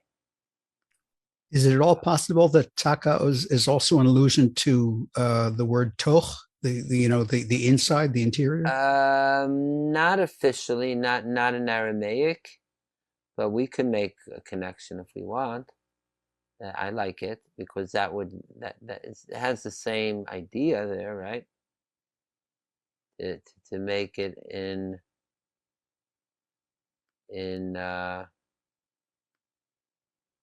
right in to be more manifested, more internalized, right? Exactly. And it's also, the word is devei, that in it, that means it has that very inner, right? So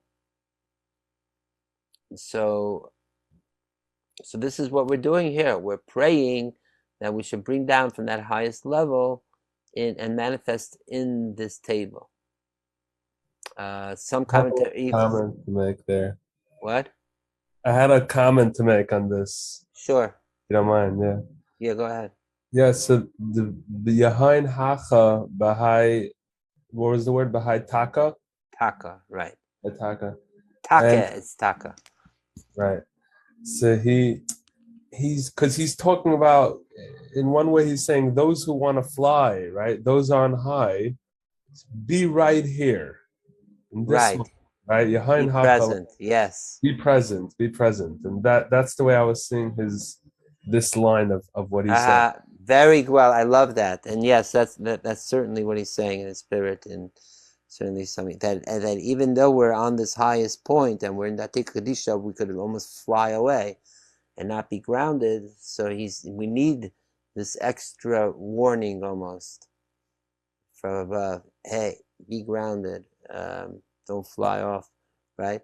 And that's the point. Come down into Zerampin and even lower into Malchus. This is like what they say, the bagel with butter, or hold on to something physical. So you don't have klesa nefesh. You don't. The soul does not expire. Yeah. So that's thing, and almost like saying, don't close your eyes. Keep your eyes open. Keep it. Be alert. Be aware. Mamish making this tefillah becoming my new favorite one. It's prepare and a niggin, certainly. So it's the high taka. So be the way and don't think that you have to fly all the way up to be part of the divine. In fact, there could be even special connections with the divine. Dafka be holding on to the table that's already engraved in the table. So you could just look at the table, look down. The invitation for this week on Facebook, where I had a picture put up a Michal Muchnik art with a table, big table, everyone's sitting around looking down on the table with the challah and the candles. So that's that's how we are connecting to the up there, is through down here. So and the whole point is that we align the two, the up there and down here, into one. Okay, so that is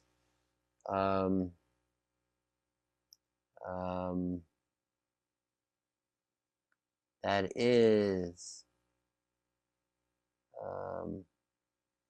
and the great Kabbalist of Yaakov Koppel says this over and over in his different forms, Kabbalistic ways. Yes, that in this meal we are making like a vessel, like a seating position, to take in all of this reshimu, this impression of the very divine of God. Okay, so there this is until where we covered until now. Now we're going to go into the fresh new material. And like we have done in the past, I am offering, if anyone wants to read, if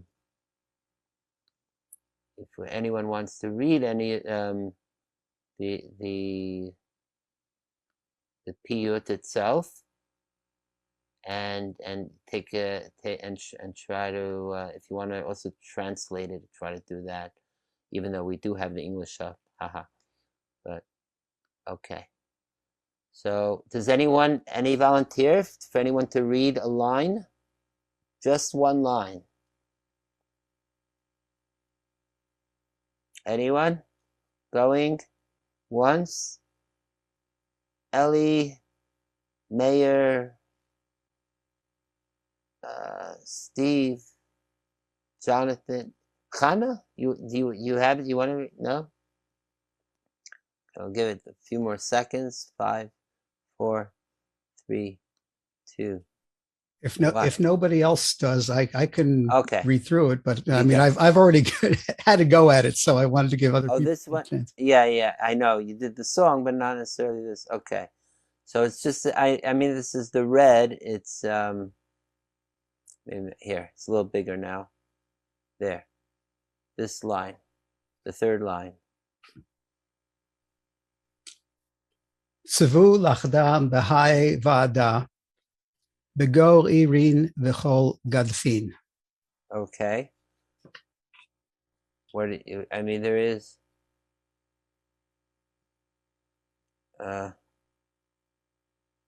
tzavu. What do you think tzavu means?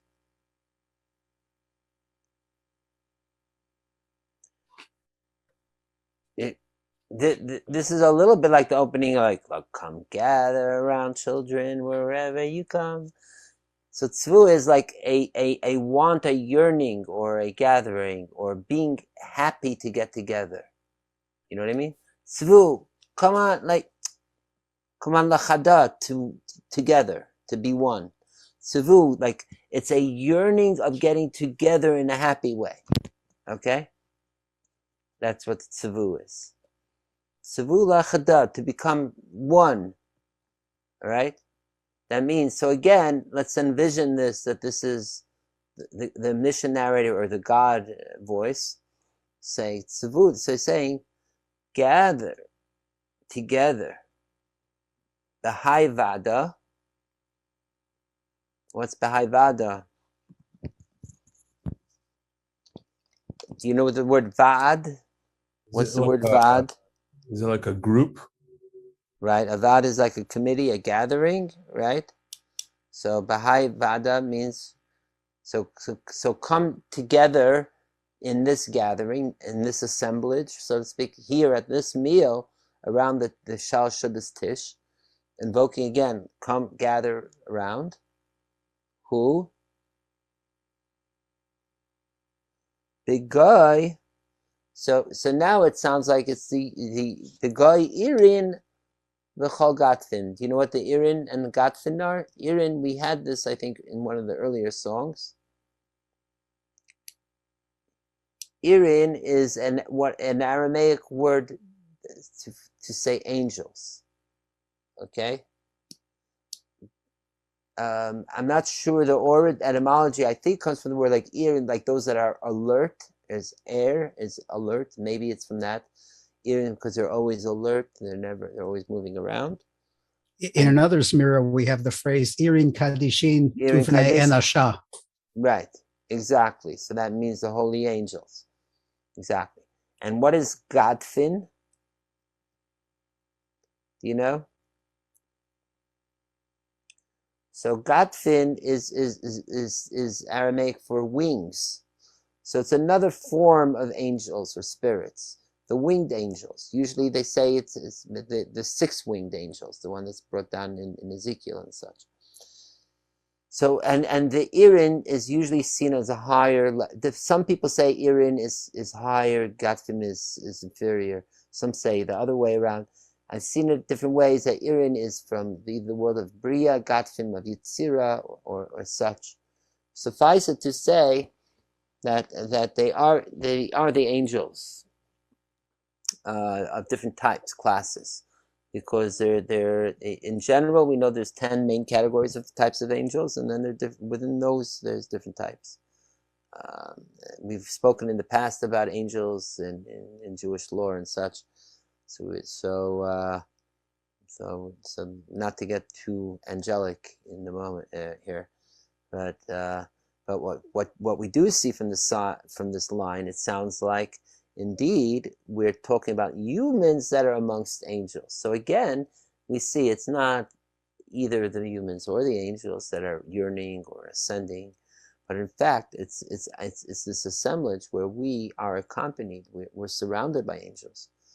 We're amongst them. Maybe we're already on some level almost like angelic. We're in that atzilut mode, that more pure spirit state. So certainly we have that special position, and it's not, now again, it's done with joy.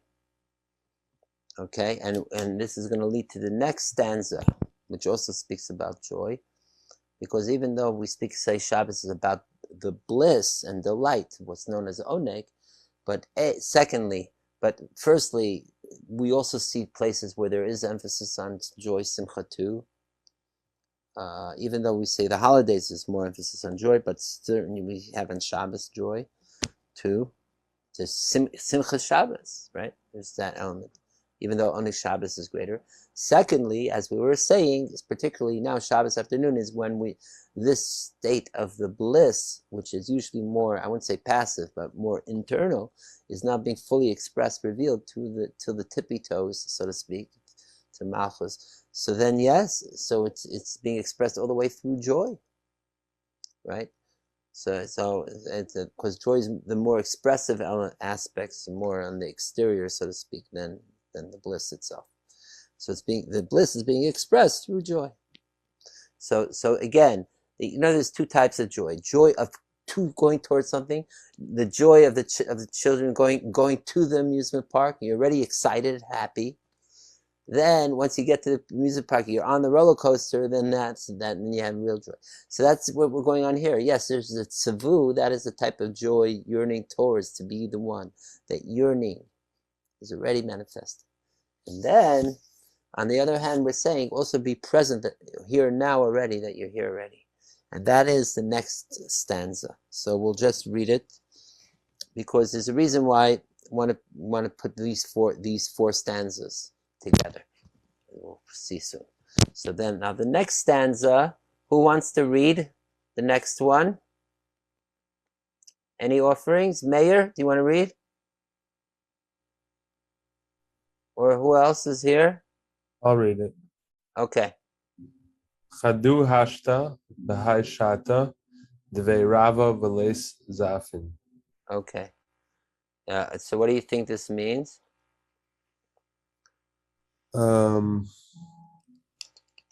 Like unite again, kind of unite in the moment, be right here.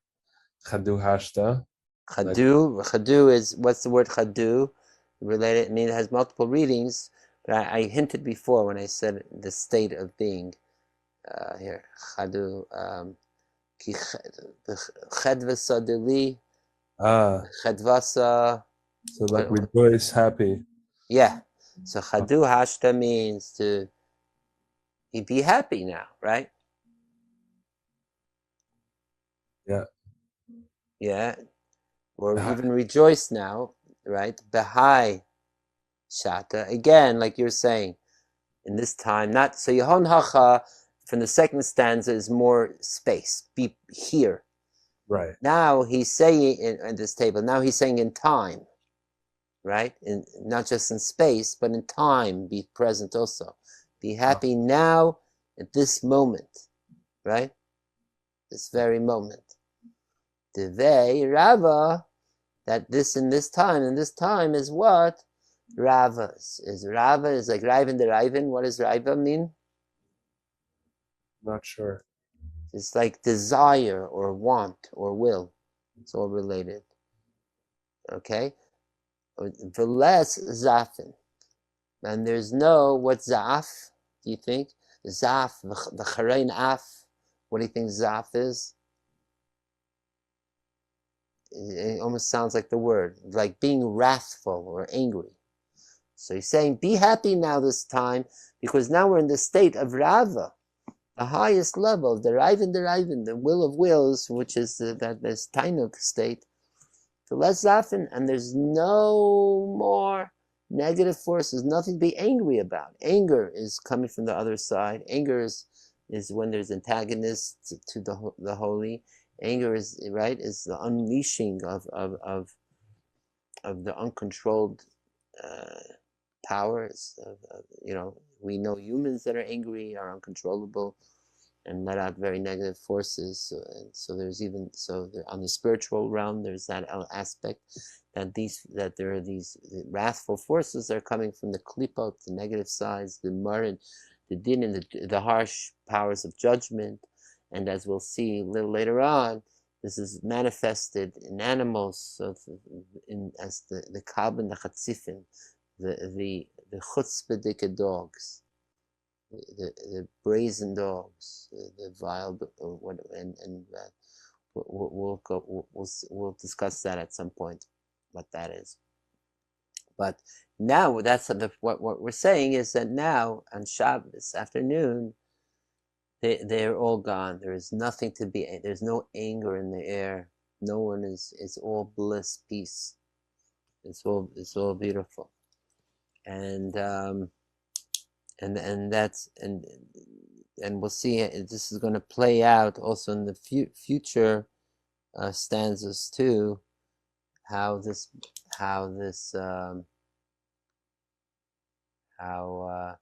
all the negative forces are gone.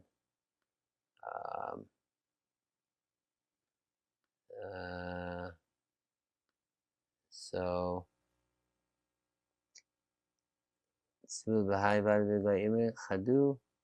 right, and so and that is what the story is. That's what Shabbos is. That during the week, they're all negative forces, especially mincha time. But Shabbos, by now, there's no forces. Actually, now I remembered, maybe I'll share from the Zohar on this, just to refresh, because we've been, let me see if I have it open somewhere. So the Zohar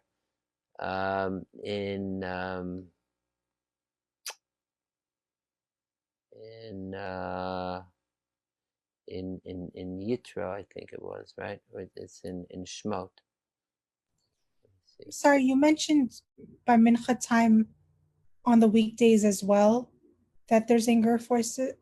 Yeah, usually usually throughout the week there is in general the negative forces out there, particularly in the afternoon.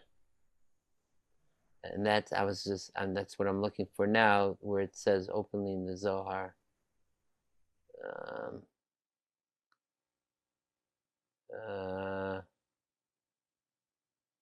Hey, I don't know why suddenly it's not showing. Yeah, let's see here. Un momento, por favor.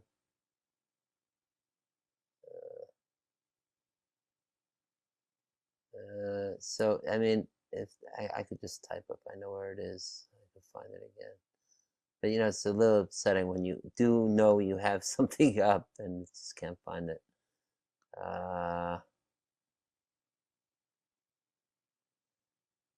well. All right, I'll just do it again.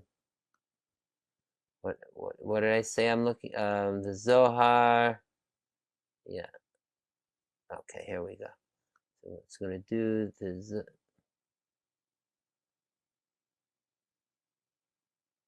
All right. Unless I set the wrong window up.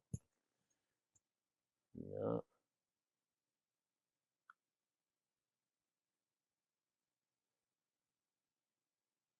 Ah, found it. All right, Mazel Tov. Okay. I don't know why it disappeared, but it came back. Baruch Hashem.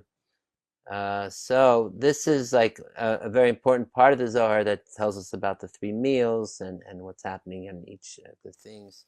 And we went through this in the past more than once. I just want to highlight again some parts having to do, let's say, the 3rd meal. Okay, this is where it says B'sudaset Klisad Shabbata, the 3rd meal. It says that verse I mentioned earlier.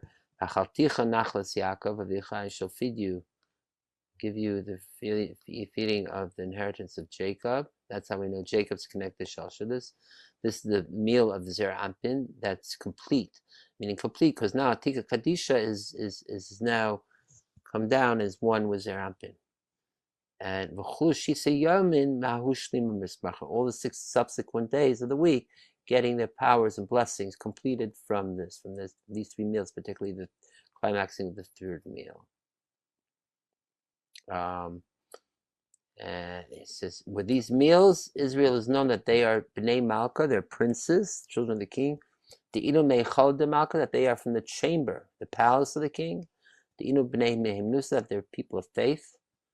And if someone who blemishes one of these meals, you're making great blemish above, and showing it's showing that you don't consider yourself a prince from the king above, and that you don't consider yourself from the Bnei Hechala of the king, the children of the palace of the king, and from Israel and such.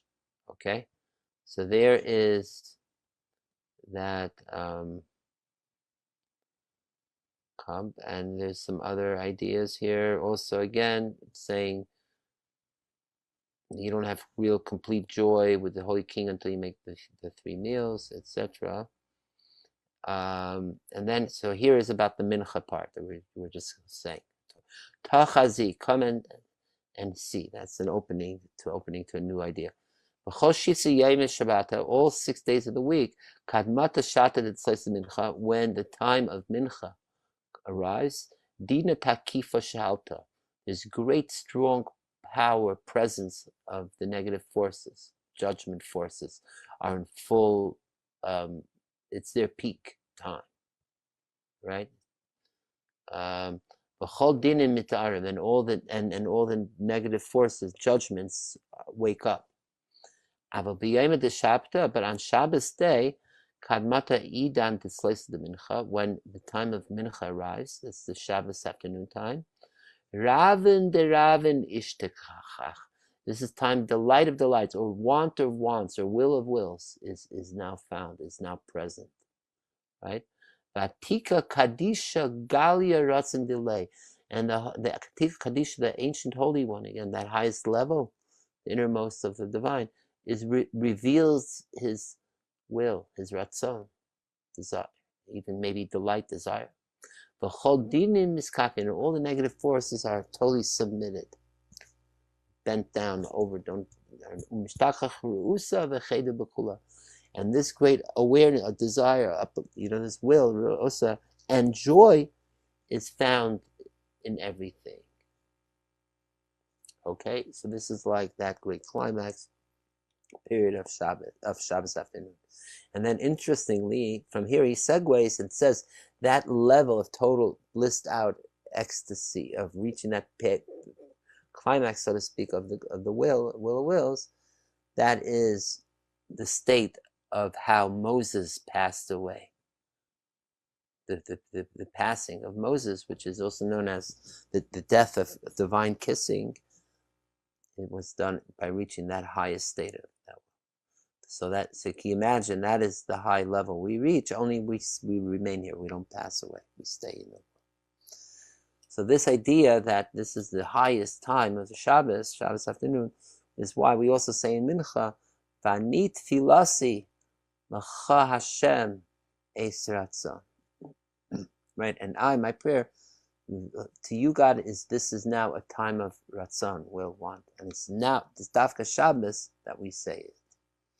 right? Because then we get to that highest state of Ratzon, and the even higher Ratzon of of of the Ratzon itself, the Ratzon, so to speak, of Atika Kadisha itself. Okay, which is here, as he says, related to Moses, the highest level, the hidden of most hidden, etc. That then reveals itself. Here it says, I just read on. So this is the Ratzon that this will that Moses passed away. That when there was absolutely, why did Moses pass away this way? Because this is the state where there's zero negative forces. So it's showing that Moses passed away in the most pure state. That's how his soul departed.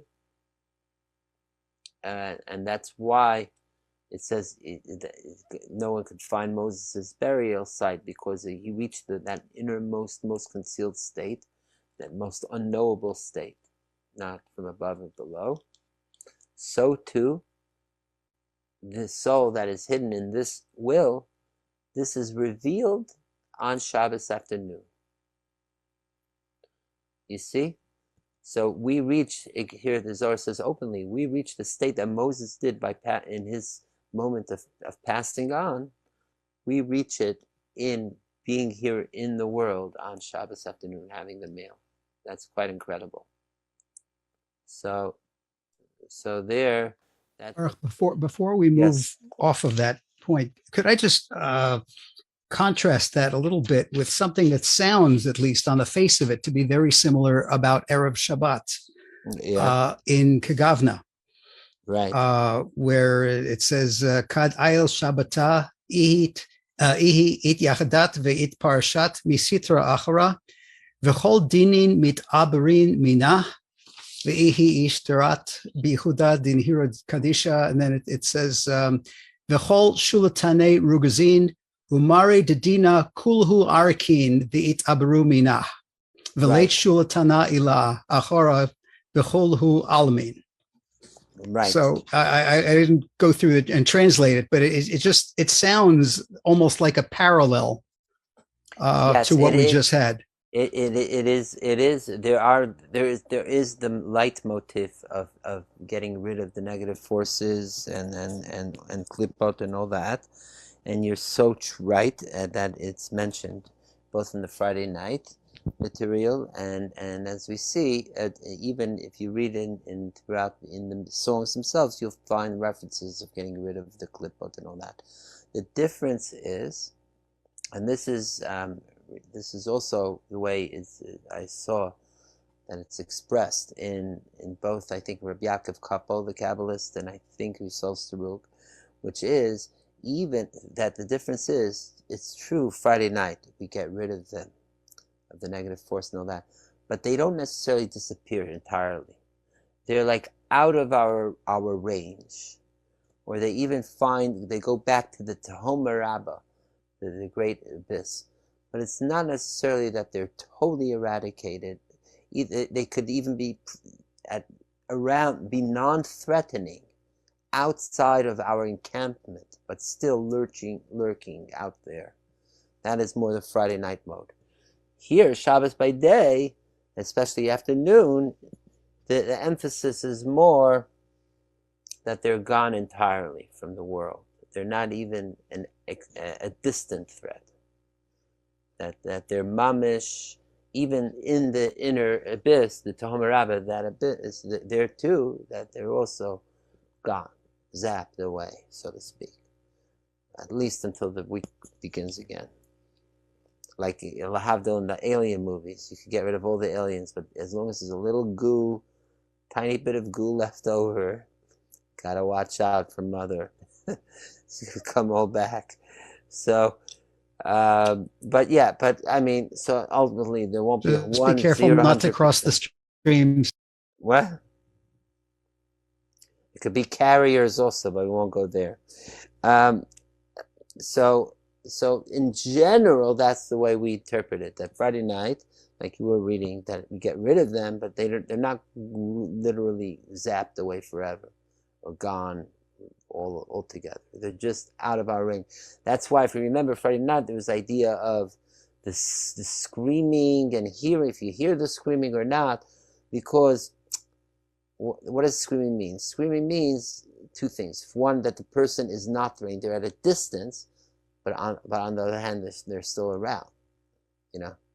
So so even that is they're shut down from screaming, but they still maybe exist.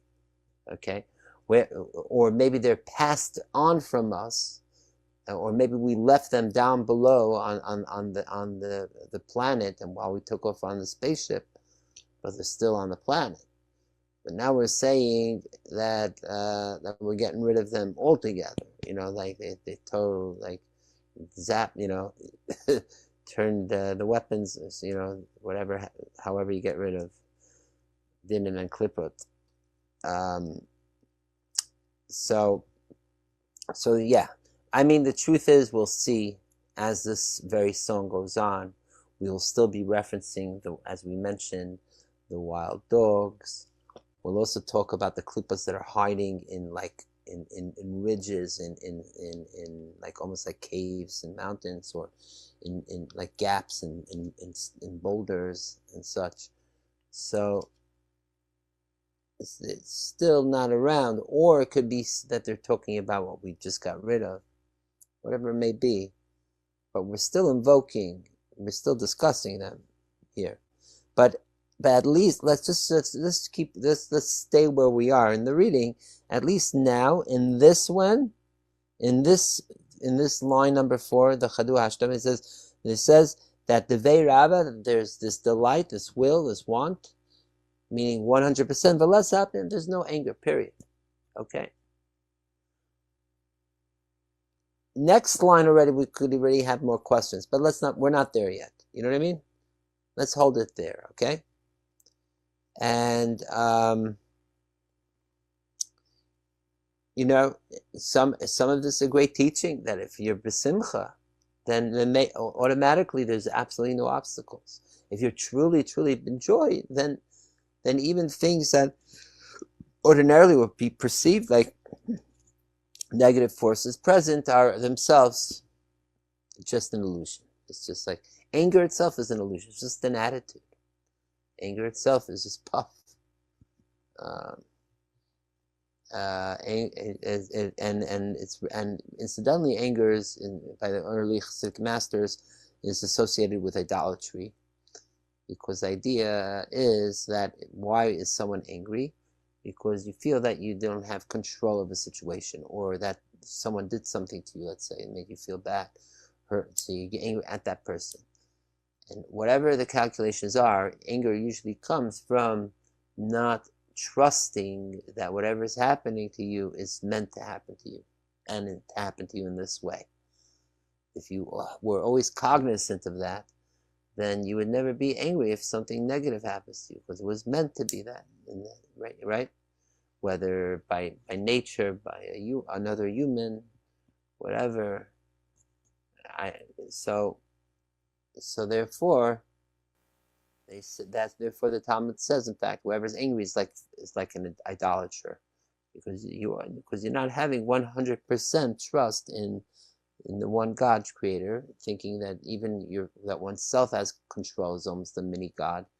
So then you're worshiping oneself while you're at it also. So anger is seen as the antithesis to the divine. Hello, Smiley Ariel, great to see you. Welcome. So and certainly you're the opposite of anger. You're full of joy, as we see. So keep on smiling. So now I'm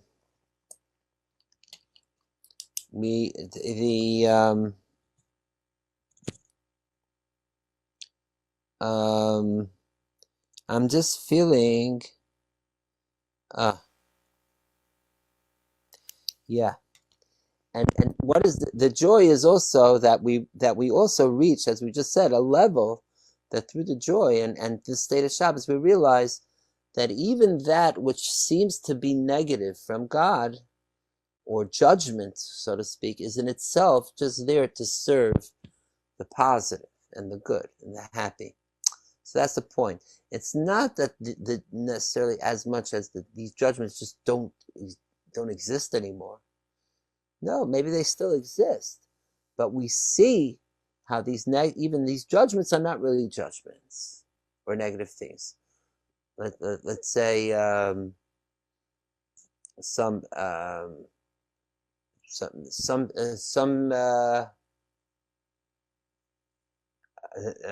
there was some mess up and someone didn't get their full order of food for Shabbos. And I'm just using a very practical, coarse example. So you think that these negative forces got in the way of my owning Shabbos. But guess what happened? It forced the person to go and try to be resourceful with what they had in the kitchen to make something that they make, not just ready to go food or what have you, but they may put in, invested, and made, and in a way their Shabbos came out even more beautiful and nice.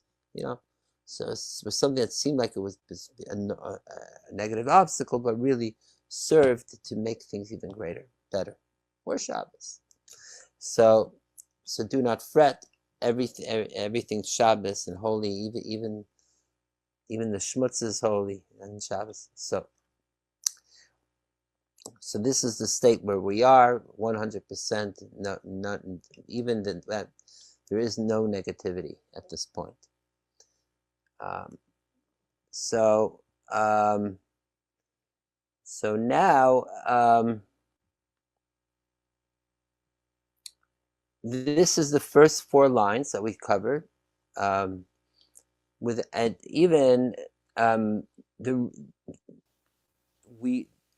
The next line of Kirivu li, come close to me, is already beginning a more openly first person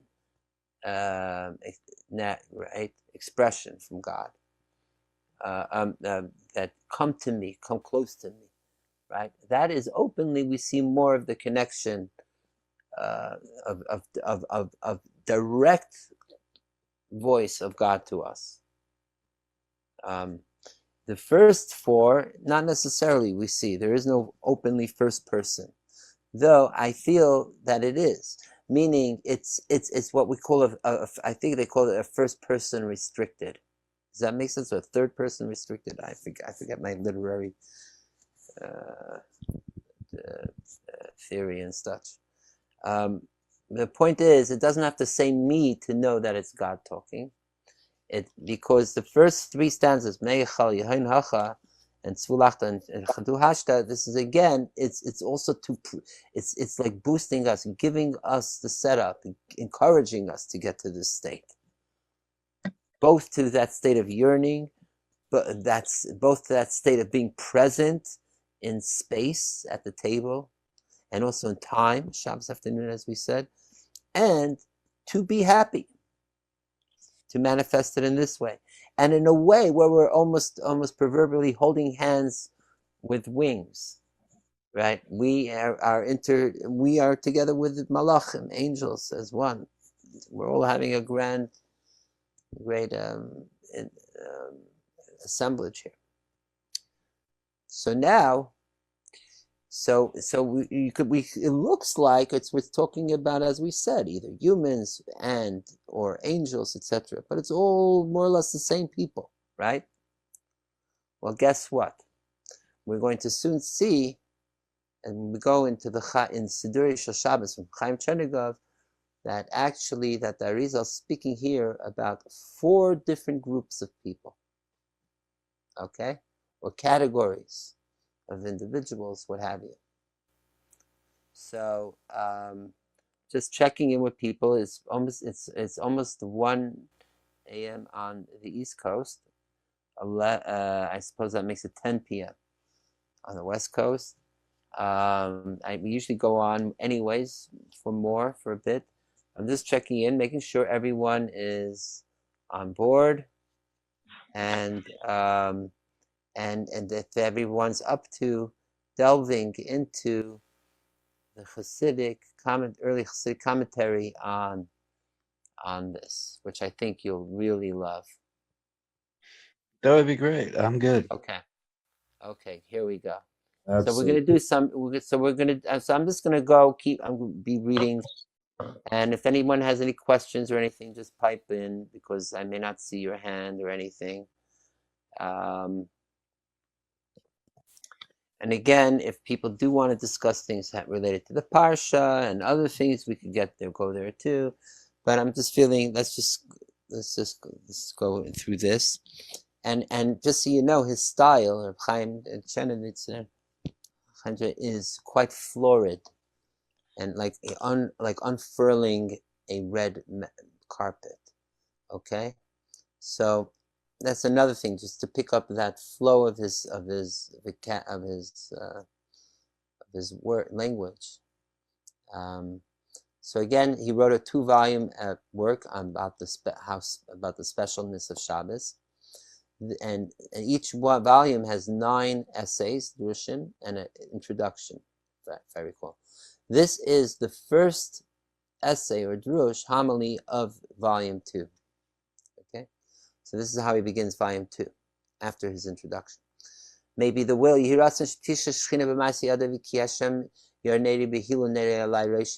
God be my guide, be his presence of Shechina into my hands writing this. Drush. He says this is the first homily of volume 2. This will explain the song of the third meal of Shabbos, Bnei Hechala, right? Which is based from the Arizal. And not everyone, not all minds can really fully understand. To really understand the meanings of the words of this song, Bnei Chala, well, thoroughly, properly. And we, meaning the royal we, will interpret this song, or the entire song, in the proper way to make it understandable for all. So first he says that he does this whole, again, florid prelude. He coming with great obeisance and modesty, to delve somewhat into the more these deeper aspects of Torah, the more drash from the Pardes, etc. And to open my mouth with praise. Here I begin. I will begin now explaining the Hechal that we sing for that, and this is the following way that am going to now. This is what Reb Chaim Chenevitz is saying. Going to explain the song with a parable, a story. Okay, and here we go. Ready? Then we say that this song of Bnei Chala is like in the imaginal way of Yoifi HaChasen Be'ez Chupase, the beauty, the handsomeness of the groom during the wedding under the canopy. When he's bedecked in all his beautiful, really handsome, bedecked, beautiful clothing as fit for a groom and a wedding. And the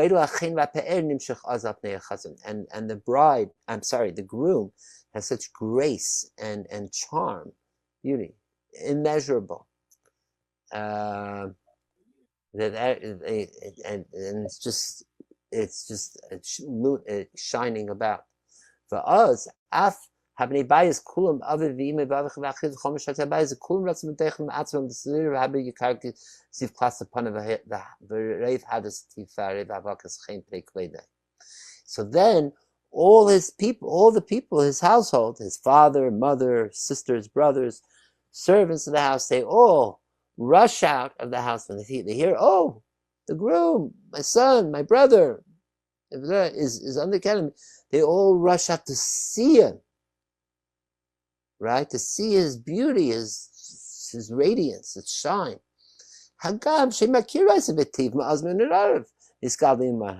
Even though these very people, his father, mother, brothers, sisters, they all grew up with him. They all know what he looks like. They see him every day. So there's no big wonder. So why suddenly today are they so running out to see him? It's like they're seeing him for the first time. Why? Nonetheless, they have such strong desire and will to rush out and to see him on his wedding day, because obviously this time he's even more handsome and charming and beautiful, and the most he's ever been in his life. Or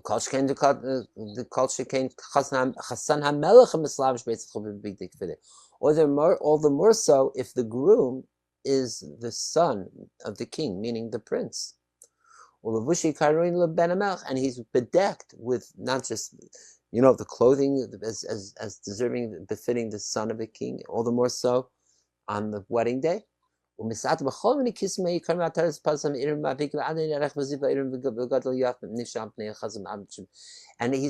wearing all the royal jewels and everything. They're dazzling about and creating all this great luminous light, and that's coming, drawing upon the face of the groom, and until everything is filled with light, and there's radiance of his face with the light of the living of the king and royalty.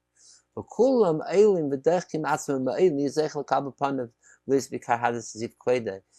all the crowd, the masses around for the wedding, all are pushing just to get a glimpse and to see this beautiful spectacle of the prince on the wedding under the canopy on the wedding day.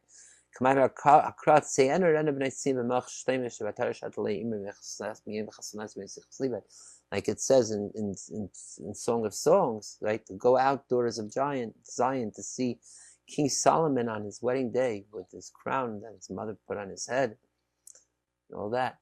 That meaning even that the Bnos Tzion, the daughters of Zion, that grew up in the palace of the king, the maidens of the palace, and they've known and grew up with King Solomon. They knew him from childhood.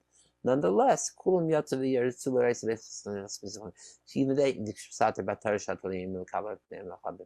even they will run out on the wedding day of King Solomon to see him really in his full beauty, bedecked. Okay, so hold that metaphor there, that parable. Now he's going to explain it, how this has to do now, Shabbos afternoon. Okay. So too is Shabbos during the third meal. Sha'az nisat hamelech hakadosh zer ampin b'chol minei ataros. So it's true that even before the king remained the king, or the prince remained the prince, but now the middle meal, now that everything is illuminated, all the royal gowns, clothing, and jewels and crowns, these are now fully brought out and put on, being worn, and creating such a beauty and reaching to such as heights that that it cannot even be articulated, and the mind and can't even imagine it. How that's how high, sublime, and beautiful it is, or aesthetically on level at least. So for us, so this is speaking on a spiritual level, at highest state we reach on Shabbos afternoon during the third meal. And so then, even the children of the palace themselves, that even them, even though they're like the maidens of Solomon's palace we've mentioned before. So you have the people of the palace, so they're living throughout the week. Maybe they haven't reached the innermost chamber. They're still in the outside chamber 1, chamber 2, chamber 3, what have you. So they're acquainted. They've been around the royalty, the king. They know. So it's no big chiddush, no big innovation to see the king. But still, even though they're hamish, comfortable being in the palace, in the chambers, still, they still, when it comes to Shabbos afternoon, they want to see the ultimate glory, because that God is then in his ultimate revelation of glory. So even that surprises and creates that yearning, desire, even of those let's call it in our cases, the people, the more visionary, the more elitists, like the Rabbi Yishmael, Rabbi Kiva, or even the angels, that even they now are enraptured, are caught up with the majesty of the moment and the place. And that the people of the chamber who yearn to see that radiance. Pirish, that even the people of the chamber, those that are normally in the chamber anyways, even they desire to see the king. The wearing all bedecked out. Okay. So that's point number one. That metaphor. So that explains the yearning of the first verse, and why explains that even though we did reach the highest level of Shabbos by day, but the yearning is still there, even though because meaning the yearning is there, even though we are familiar with the divine presence, but being that now the divine presence is fully expressed, revealed, now this creates even more yearning for yearning, even when even if yearning like the first time. Okay. So now we're going to go on to another parable, which is going to explain the next lines of the song. But before we go there, Reb Chaim Chernovitzer sets it up with a very basic question. Okay, and this is how he's going to lead into it. He says, if you look at the verses of the Torah, you see that Hashem repeats himself. There's a lot of repetition to protect Shabbos, guard Shabbos, and each time Shabbos is described in a different way. Shabbos Shabbos and Shabbos Hashem, Shem Kodesh. So the question is, why are there all these variations or multiple times that it's mentioned in the Torah? All these, of course, the Gemara will go explain different subtleties, and we learn great things out of it. But on a deeper level, what is all these multiple or differences of this? Okay, so we're going to go. He's going to bring down a few psukim, and the point is not as much to stress the difference of each one, but his point is, what he's leading towards is to say, because yes, there are different attitudes or approaches that we can have to Shabbos or to God on Shabbos. Okay, so here we go. By the way, any questions before we go on, or comments? 10, 9, 8, 7, 6, 5, 4, 3. Okay, no. Here we go. Here we are. This third line here, if you see here. Now we're going to go to the second stanza we learned, where it says, be here, at this table. The the king is left his mark engraved. So to explain what is the second stanza adding to the first stanza. So Nakdim Bir Mikrai Kodesh Aksum B'Torah will preface to understand the various verses in the Torah relating to Shabbos. Like, for example, it says in Shema, it's Va'ata Daber El B'nei Yisrael Achas Shabsosai Tishmeru Ki Oishu Beni Uvenech, right? So here it says Shabsosai, my plural Shabbos is Tishmeru, protect, right? Etc. And then it goes on and repeat, sounds like repetition. Ushmatim is the Shabbos, and keep the Shabbos. Now it's the Shabbos singular, right? Not because it's a sign or mark, but because it's holy for you. Okay, another variation. Now there's a third variation. Now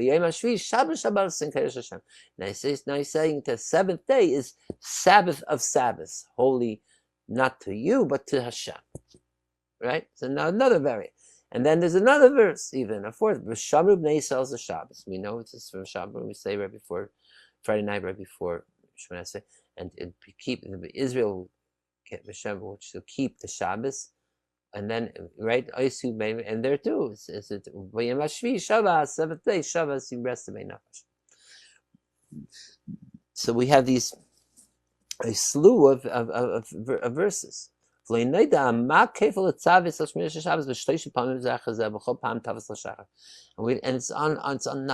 not understood why this repetition 3 times, and each time in a different, using different language words. Shabseisai, my plural shab, hashab is a Sabbath, Shabbos, Shabbosai. Why these different terms for Shabbos? Gam, another question, ma sham chlasi achas shabseisai, only my Shabbos you should keep. We know it said, the Talmud says, when it says the word ach is means to limit something. Is to say that there's something that there's less, restricting something here. So what is this lesser state of Shabbos that's expressed by ach? Only the Shabbos. It could have said keep my Shabbos, but it says no, only keep my, only comment my Shabbos do keep, right? Another question, no, it's related. What is it singling out to limit? So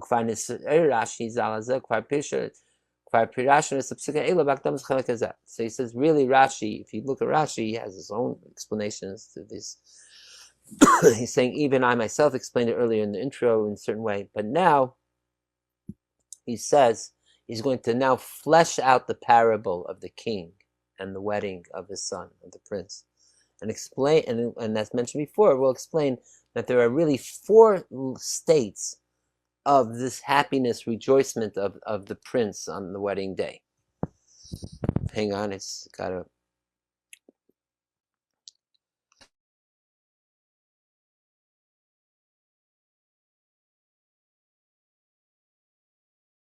Okay.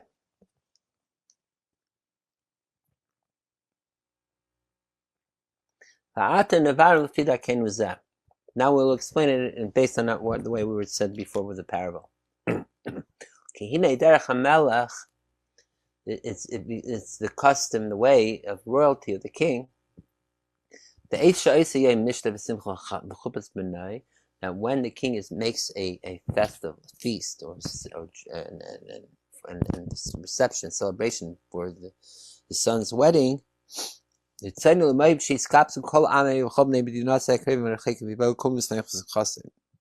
wants to gather as many of the people of his kingdom, both living near and far, and they should all come to rejoice with him.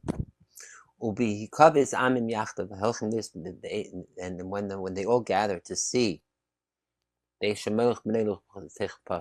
that they all going to see the son escorted down the aisle to the canopy. So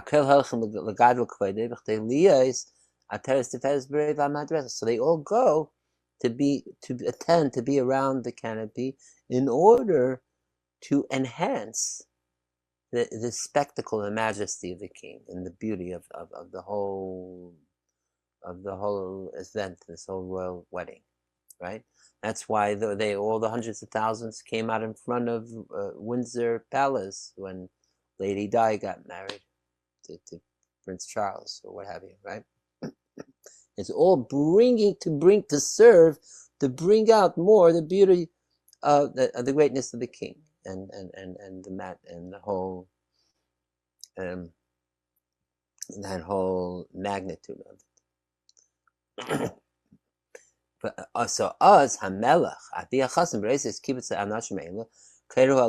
then when the king sees, right, the father of the brides, the groom sees all his people, the people gathered there for his simcha, so he calls out to them, and he asks them, my brethren, my dear comrades, come please to my great banquet for the wedding that I'm making today.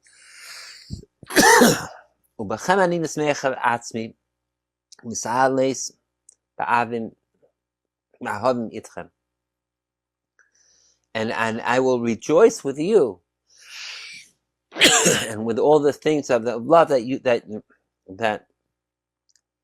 and to frolic with this love sentiments with you.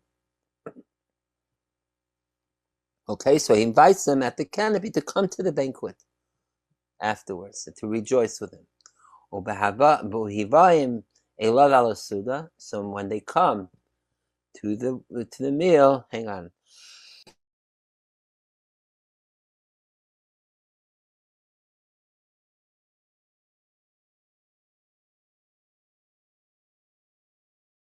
Sorry, I don't know why I'm just getting these coughing spots a little bit. Okay, got it.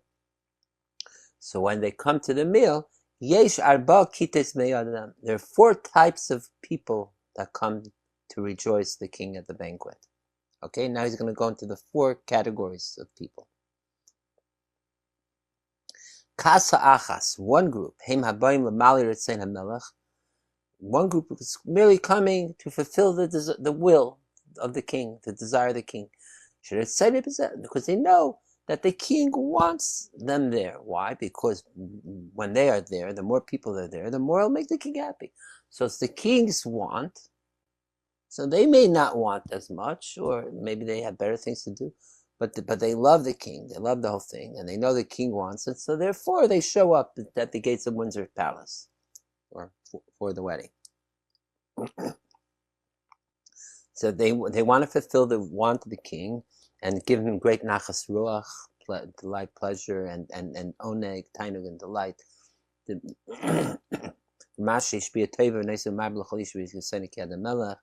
And also now the king is going to lavish his magnanimity on the people with a great feast and all that. So they want the king to feel good also, expressing himself all the way that way.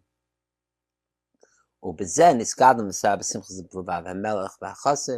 that way it will increase and magnify this happiness in the heart of the king and his son, the bride, the prince. I'm sorry, the groom, the prince. The ima chasan he maternisa de malka,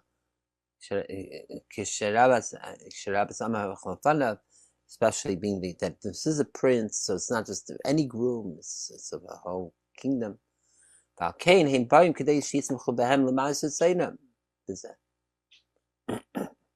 therefore they come in order that by them rejoicing with the king, it actually it does affect them. It's mainly to make the king and the prince happy. Okay, so these are just the regular people. Then there's a higher level of people, Kasa base, the second category of people that come to the banquet of the wedding. These are the relatives of the groom and the bride.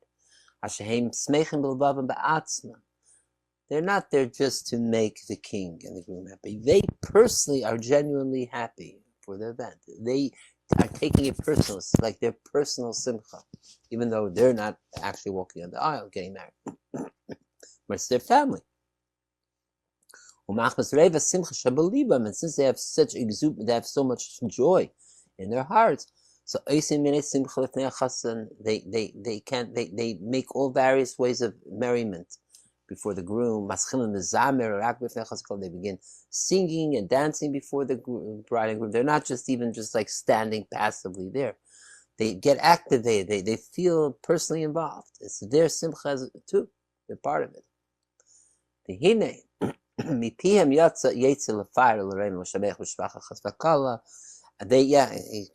continues describing here that they keep on lavishing praises on the groom and bride. That produces even more joy in the chasna hall, and that loops back to create more joy in the king himself and the queen, right, or the father and the mother of the bride, of the groom,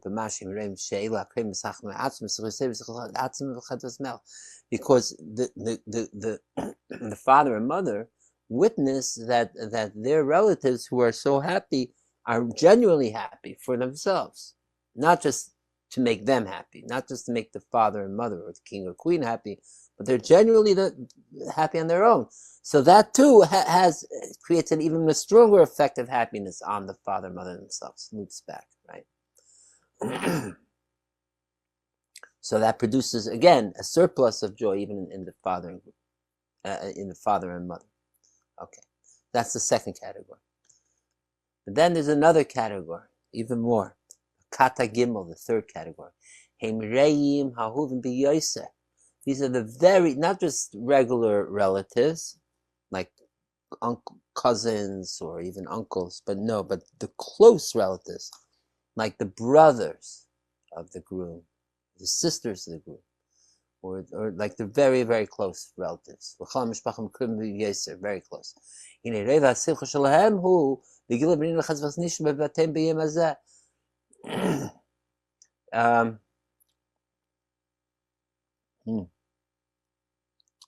He says is that their joy doesn't even need the presence of the prince. It's just knowing that that today is the wedding day. So wherever they are, even if they're alone in their houses, even if they're not in the presence of the king and you don't even enjoy it, they're happy. What do you mean? It's my brother's wedding day. You can't hold it in. You're happy already. Okay? Why? Because this is more that and their joy will produce to that very deepest existential level, because it's beyond even needing the theatrics. You just carry it. Today is the wedding day. So that's even higher for the most close relatives. Okay? Then there's the fourth category.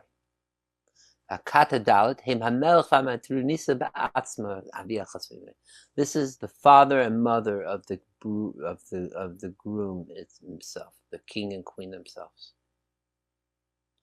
Then their joy, it's impossible to describe or write down. Because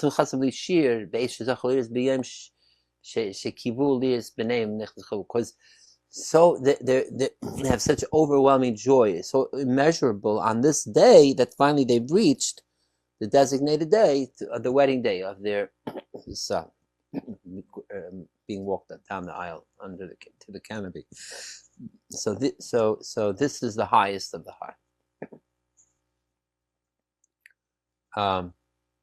Okay, so you got that again. There are four categories. There's one is just the regular people of the country.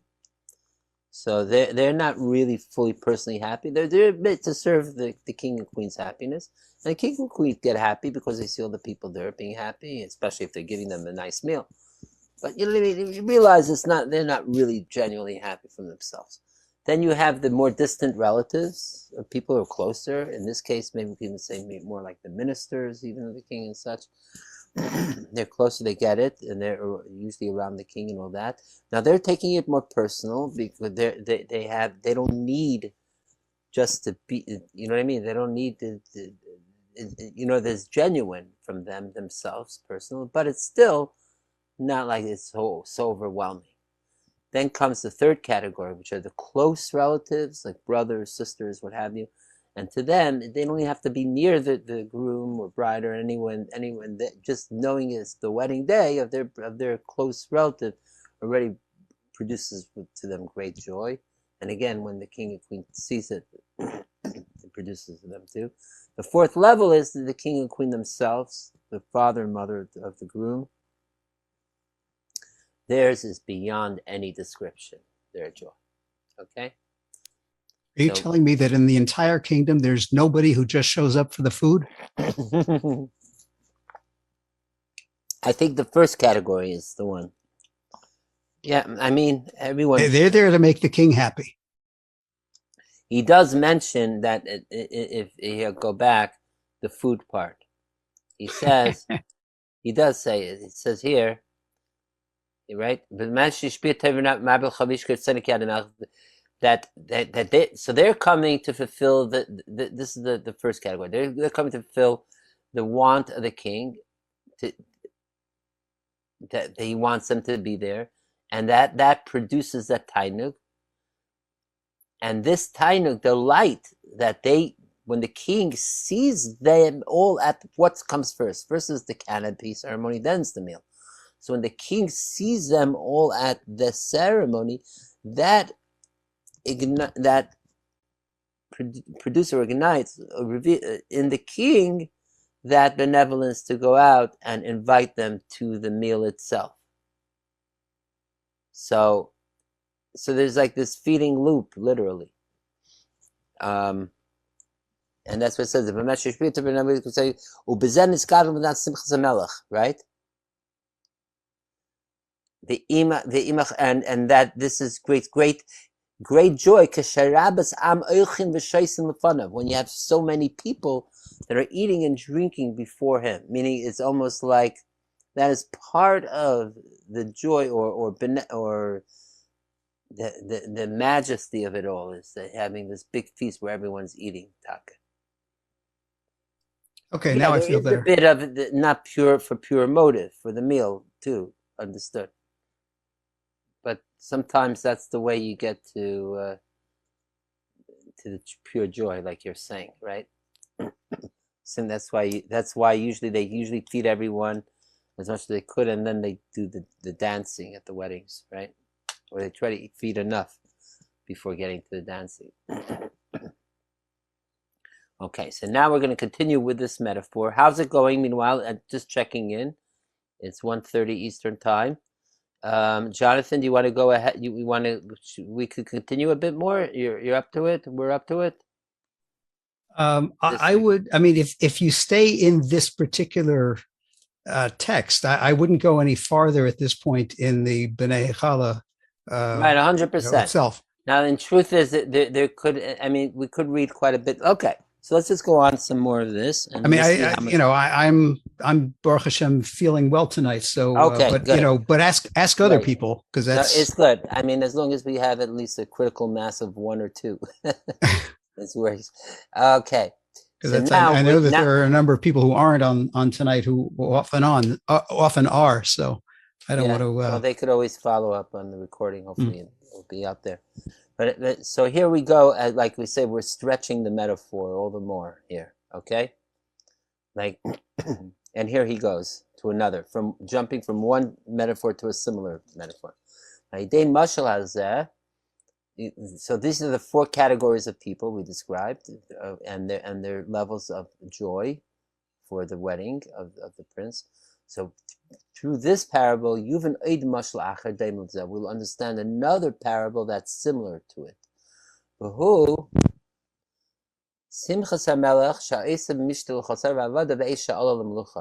The joy or the celebrations of the king when he makes the feast, the celebration for his servants on his coronation day. Not the day of the wedding of his son, but the actual coronation day of the king himself. All the people of his empire accepted him as their king and placed the crown on his head. So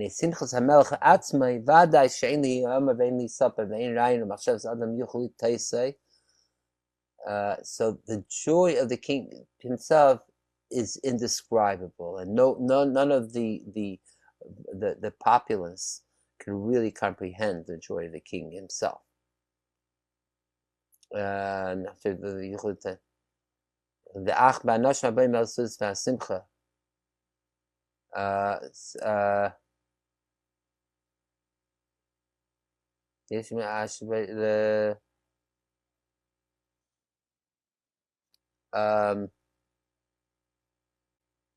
So the joy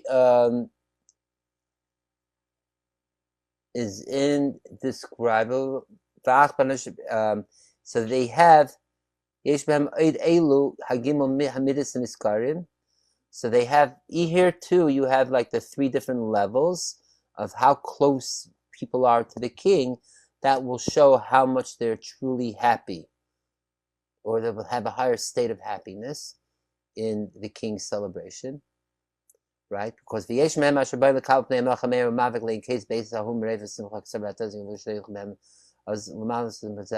because there are those that come just to see the great spectacle and shine and the joy and all and the whole pomp and circumstance, right? As we say, with all the tiaras and crowns and robes, blah blah blah. And this way they're fulfilling the king's will, desire, of having this coronation. Because from the great delight of the king, the king himself wants the people to enjoy the spectacle of him in his full high royal gear and ambiance. Because this is his honor, the fact that they are gaining all this delight looking at him and seeing his happiness. So again, there's this loop of happiness. They're happy because looking at his amazingness. He's happy looking at them, being happy at him. Everyone's happy. Because by them being in the presence of the king, they're showing, expressing that they are happy with the king's happiness and king's greatness, and that they want that the king should be should have greater, even more happiness, increased happiness. Therefore, the main reason why they came in and they're eating the food and drink is not just for the geschmack of food and drink, but ultimately it's to fulfill the want of the king. That the king wants them to eat all this geschmack of food and be in front of them. So that's one level during coronation day. Then there are those that are closer to the king, have a more existential, deeper type of joy in their heart, and they're the ones that begin to actually sing to the king. Note in both times of the parable, the first category, they're just there for the like you're saying, Jonathan. They're just there for the food, more or less. They don't even bother to sing or make something happen. But it's the second category, at least, even those that are not too close, but close enough. They're taking this enjoyment personally, so then they break out spontaneously in song and verse, and that expresses that they're genuinely happy from themselves, and it's not just lip service, so to speak. So they can't help it. They just burst out with all this praising the king. And this way they express even more their joy to the king, and she'll bring out the king's joy too, even more. And that's the second category. Then there's the third category. Right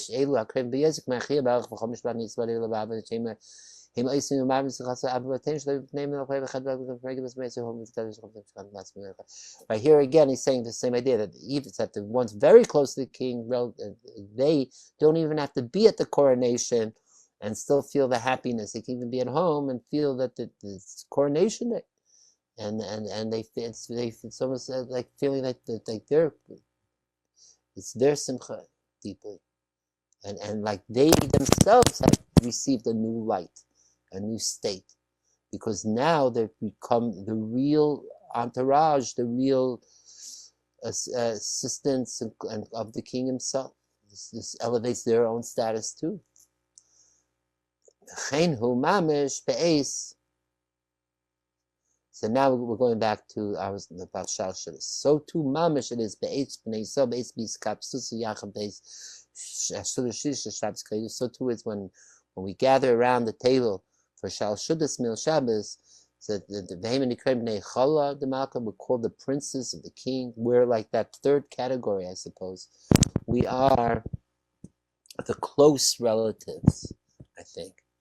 I think that's what he's saying, that we're either the second or third categories. Okay, we're going to see soon how he plays out these categories, these four groups in the song. Okay, so these bnei chala are the ones that are coming, gathering for the coronation of the king, or the state of the highest, the keter, literally atik kadisha. Is being expressed. It's like the Kedusha is from the crown, the Keter itself. So it's like the crown is being fully expressed in joy, like coronation day, or like the Chuppah day, again, the consummation of Shabbos. Because all of Shabbos is like one chasna, union of the masculine and feminine. As we said, Shabbos afternoon is that when they're mamish together. Melech HaKadosh, or Zer Ampin, or Zer Semer, is Nisatim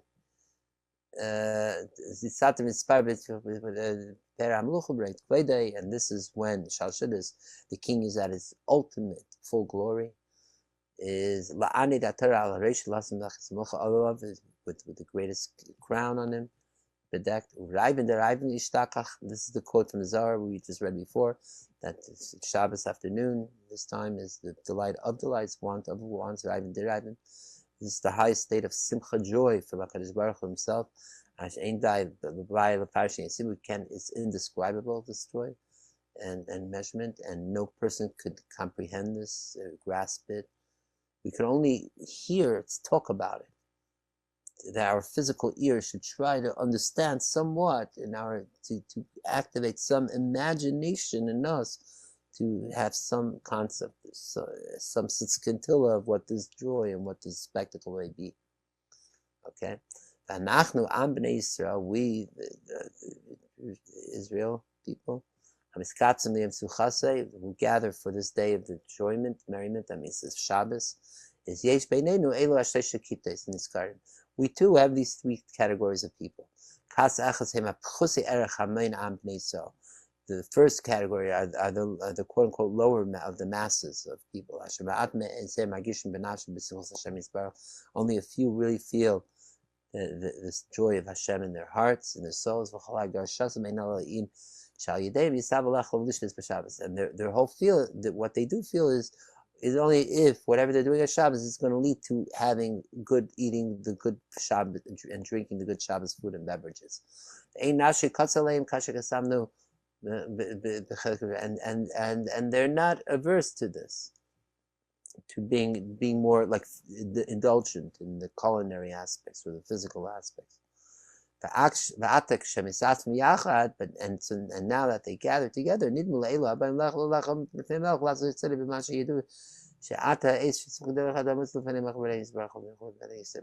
right.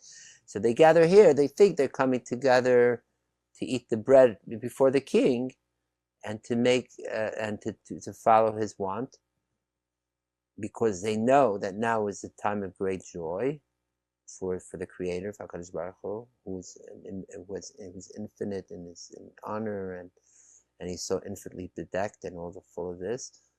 And so therefore, that's what it is. It's like a queue. You say that they're invited for a great meal, and we say, "Oh, there's a great meal. There's great bread and all that." This must be because the king is so happy. The king is so happy, so I'll partake, and it will make the king happier. But it's not a direct awareness of the joy of the king. It's almost like through the food itself, and that this or just their presence, and this will create happiness in the king, and therefore they'll make them happy, and back and forth. But it's not really starting with them just being happy. Okay. Zemirot say,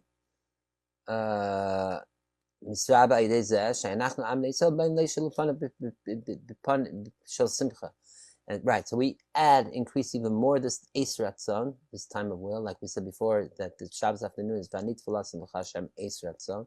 This Riven is increasing even more by being in God's presence and having this great meal, yada yada. And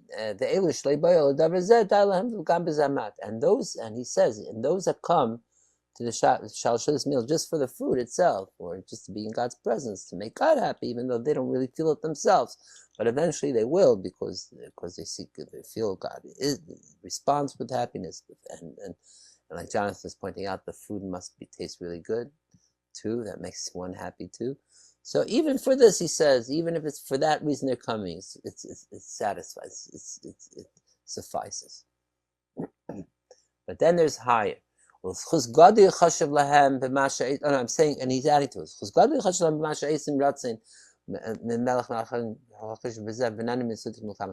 It says, and it is a great merit that they are sitting in God's presence, making God happy, and eating from this great meal, and receiving shefa from God. And the king is giving them generously all this greatness, both physical in the mashal, the meal, and also spiritually, all the hashpa, all the shefa flow from above. So this is not bad, but it's a lesser level. Then comes the second category, kasa shniya. Hey, masher, my gishim benafshim besimchas atzvis. They are the ones that feel on their self, even before they come to, even they don't need the meal. to activate them. See, they don't. You know what I mean? Just by being there with the king already evokes in them, triggers in them their own personal joy, happiness, and great delight. Because their souls, they're closer to the king, so their souls to Hakadosh Baruch the Creator. So the souls are already more aligned, closer to the emanating supernal emanating light. And this joy really affects them personally. And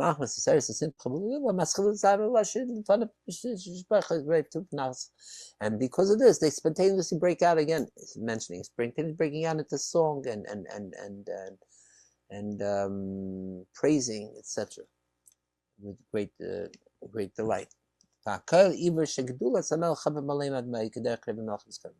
This is because they cherish the grandiosity of the king, the greatness of the king, like relatives did, like we said before on the wedding day of the prince.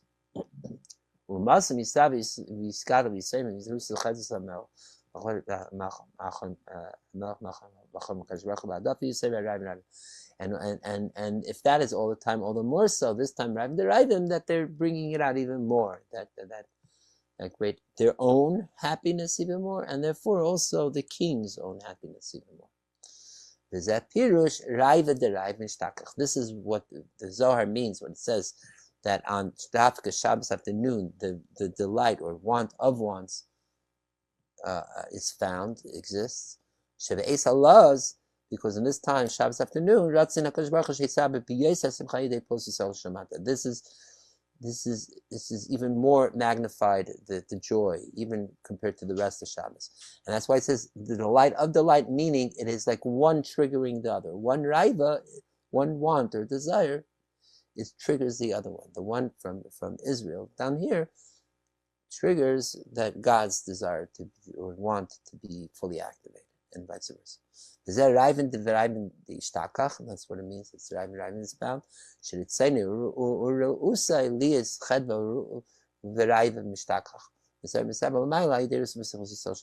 Again, repeating the same thing. It's activated by Israel below.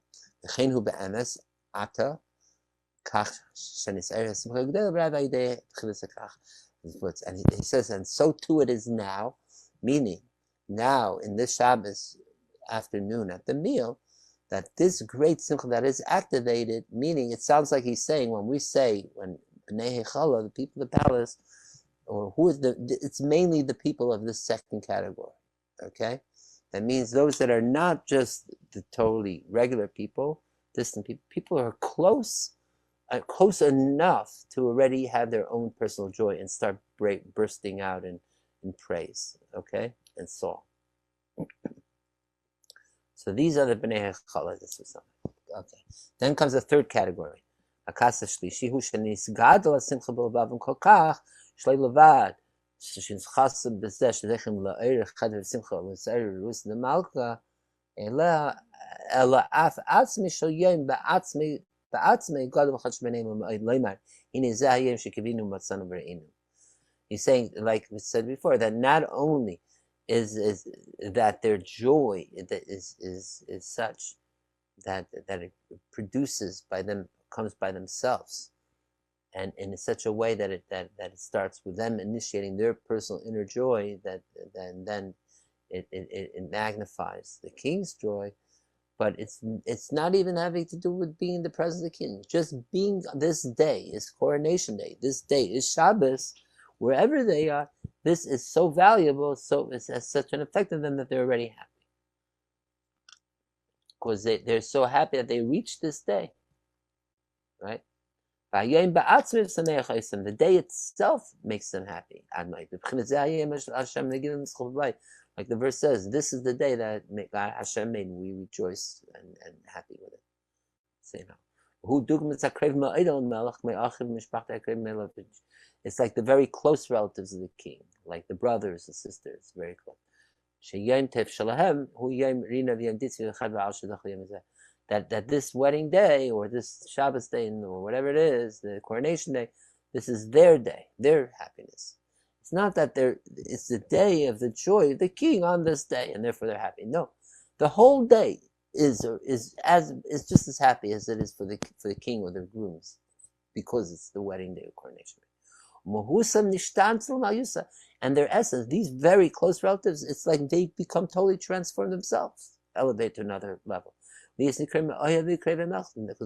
especially with the coronation day, now they'll finally be called or be reinstated as the beloveds or the close relatives of the king. And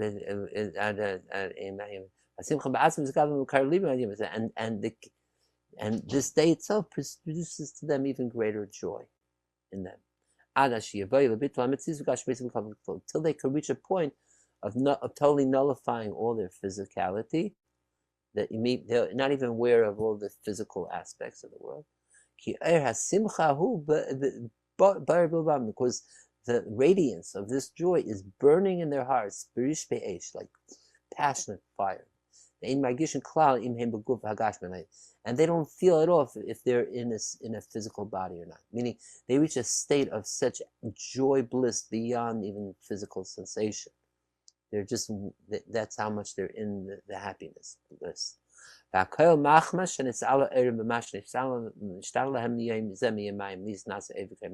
this is all because their very radiance and light changed, because this is the day, the coronation day is not just the king's coronation day, but now it's the king that they are now officially designated as the beloveds or the relatives of the king.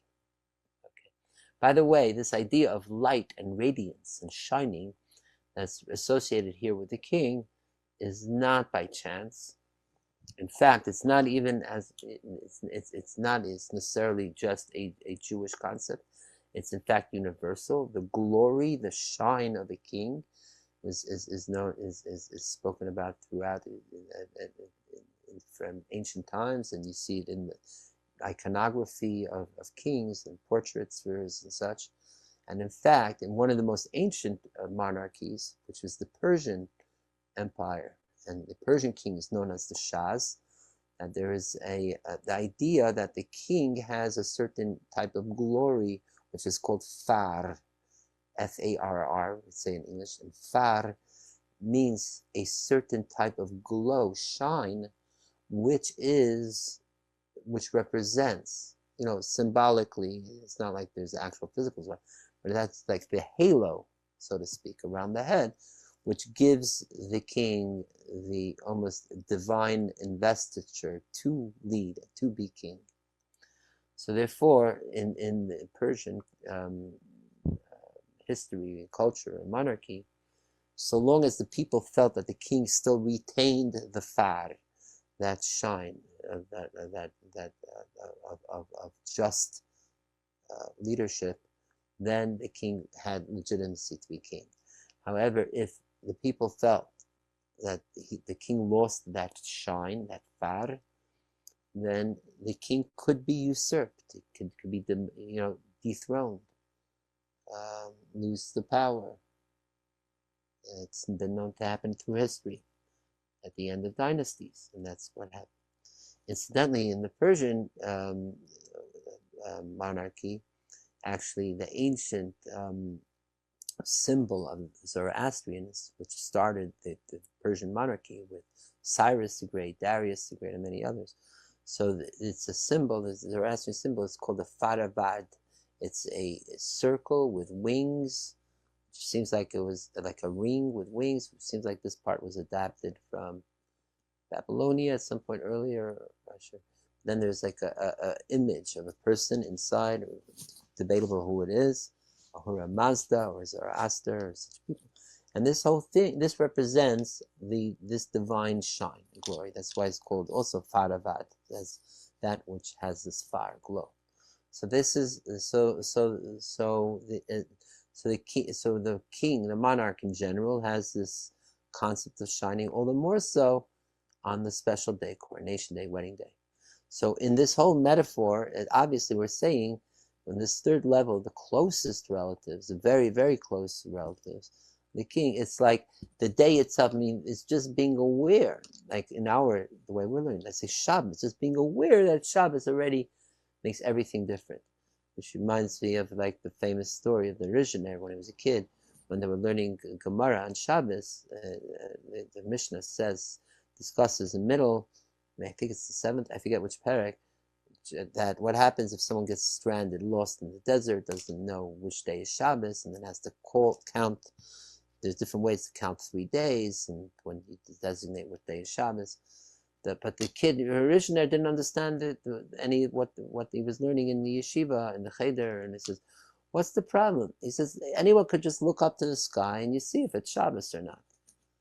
You see, this was the Rishner, the great-grandson of the Maggid. He was at that level that he could just sense the day itself is Shabbos. But that's for the very, very close people to the king. Okay.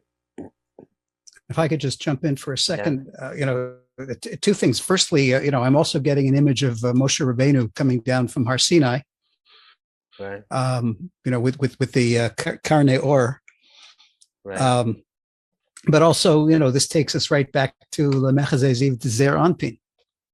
Right. Exactly. To see that shine and radiance, the actual Ziv, right?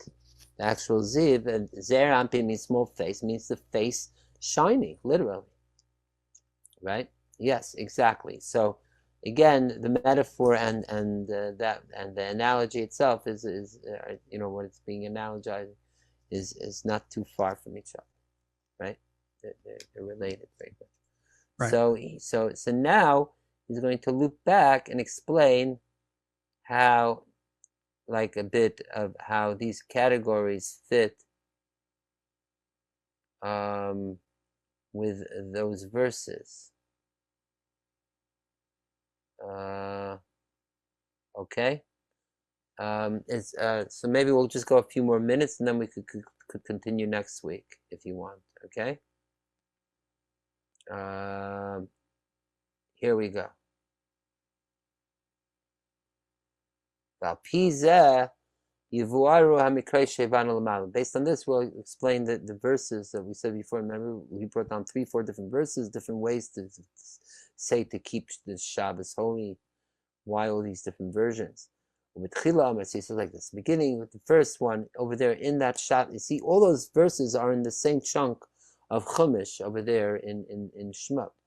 So now he says, beginning we say Ach, right? We said before Ach means to designate, to limit something.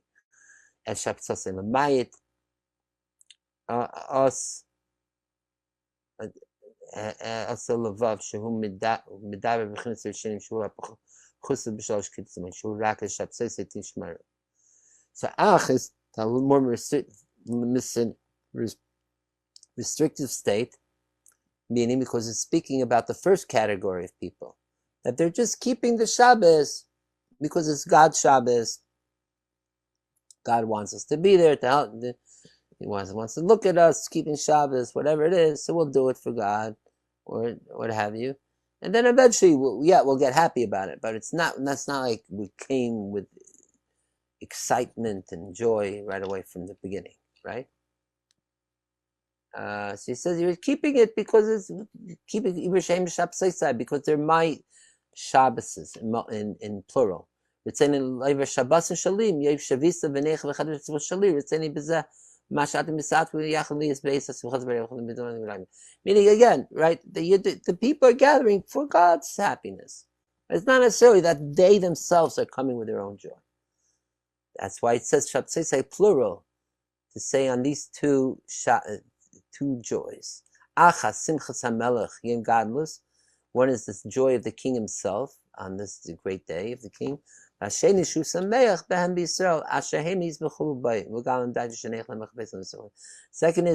the joy, not just the king's own joy, just because it's his special day, but the king's joy seeing Israel also enjoyment and expressing that they are happy with the king's joy. Okay, so he goes on, and as he explained in the past, that this joy that the person has to be together with God's joy, this is coming from the neshama yisera that the person is given. Even the lowest people, even the the common people, everyone is given a surplus or extra soul. So this extra soul is which taps us in, gets us attuned with this joy to be happy with Hashem's joy of Shabbos. And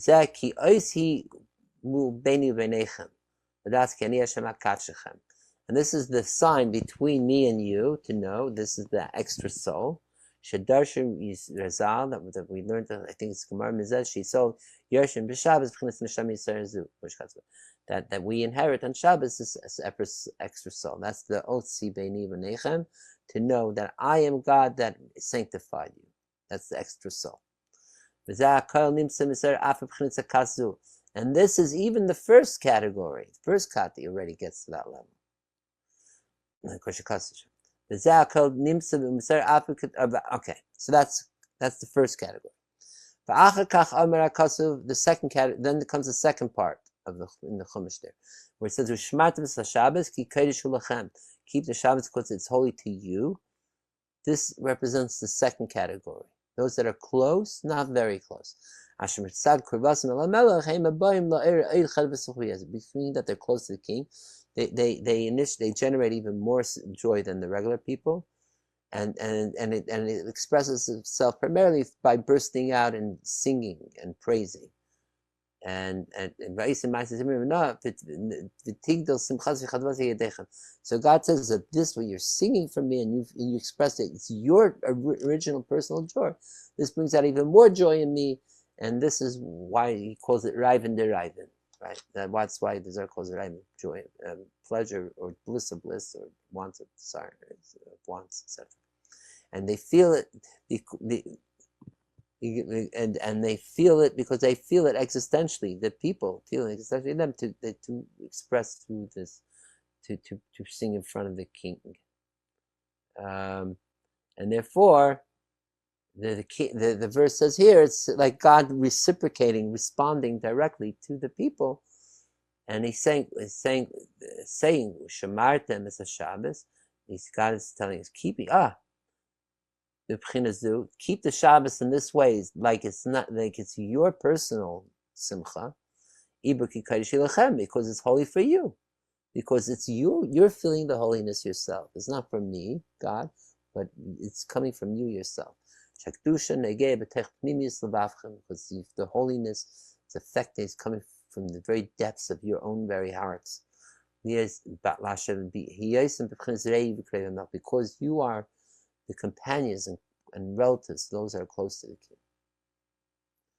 And that's why it says that for this second group, that is holy for you. That my holiness for Shabbos is for you, specifically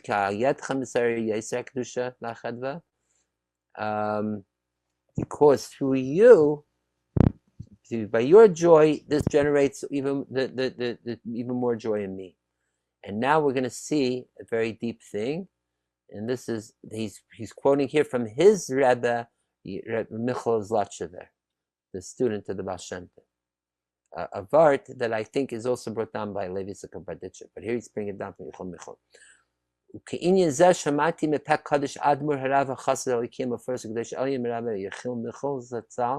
And so too, like I heard from the mouth of the great Chassid Michal Zlatchever, Shapir Shmaim Chazal b'Medrash, that he interpreted that which the Medrash says in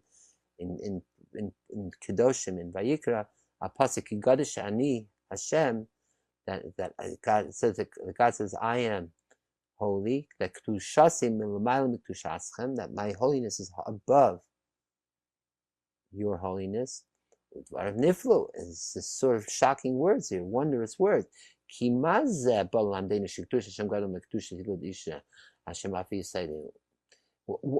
What is this big thing? How could it? What is it? Why do you even need to bring a special teaching that God's holiness is greater than mere mortals' holiness? Of course, it's obvious that God is the source of holiness. He's holy, of course. Compared to humans, it's greater. And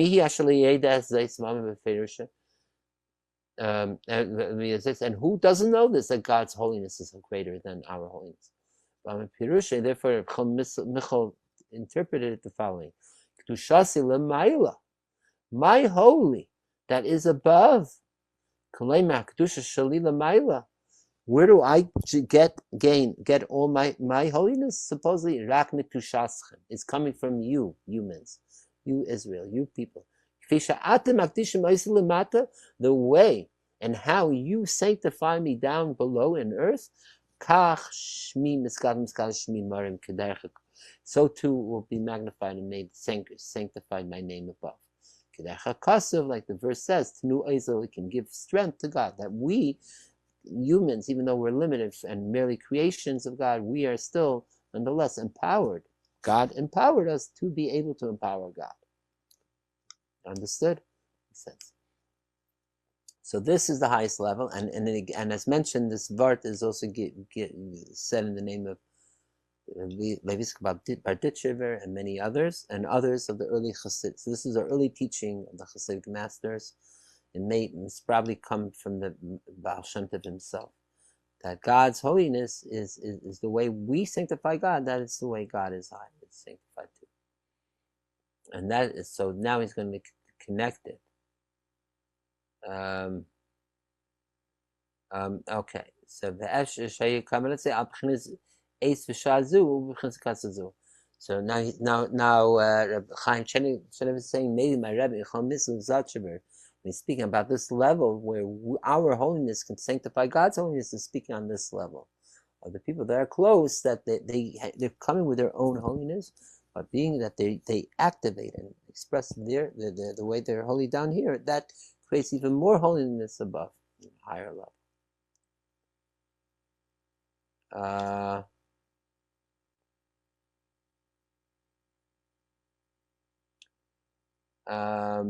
Now I'm checking in. It's 5 after 2.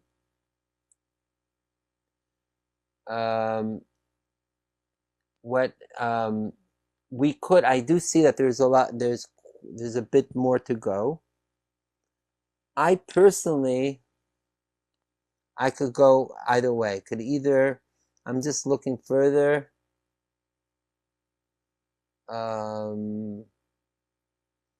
I could see this going at least another half hour or so. I don't know. You know what I mean? I'm feeling maybe we could continue next week and encapsulate. You know what I mean? And pick up from where we are here, and just let us sit with this for now, because I think we're getting a sense that, as we'll see, because we didn't plug fully in the 3 or 4 categories here with the verses in the song, but even knowing now that there are these 3, 4, so maybe that's our homework, how we could see in these 3, 4 verses, which do you think is the first group, the second group, or third group, or fourth group? Okay. I'm in agreement with that. Okay, so and by the way, I want to wish everybody a Mazel Tov. Oh, for the chasana. For this big chasana. Oh, it's starting. Yeah. Well, we have 2 more days. It's countdown. We're all getting ready. It's super exciting. Yes, indeed. Mamish Gavald getting ready for the chasana, and you see already here. You see why I wanted to read it in it, because it is quite detailed and florid, and gives it like a certain enchantment, reading the whole descriptions of it, and it also gives us a different type of flavor of Chassidus, not the more like Chabad heady stuff, or not even fully like the deeper psychology, but more like almost that parable, the mashal, and flavored with the teachings and on the point. So it'll be. It's going to be it's a great honor to share this with you, and we're gonna keep some for next week in this area. Of course, we don't want to let all the treasures out in one night, and so we're going to continue going from the first class of people, second to third, to be mamash the fourth.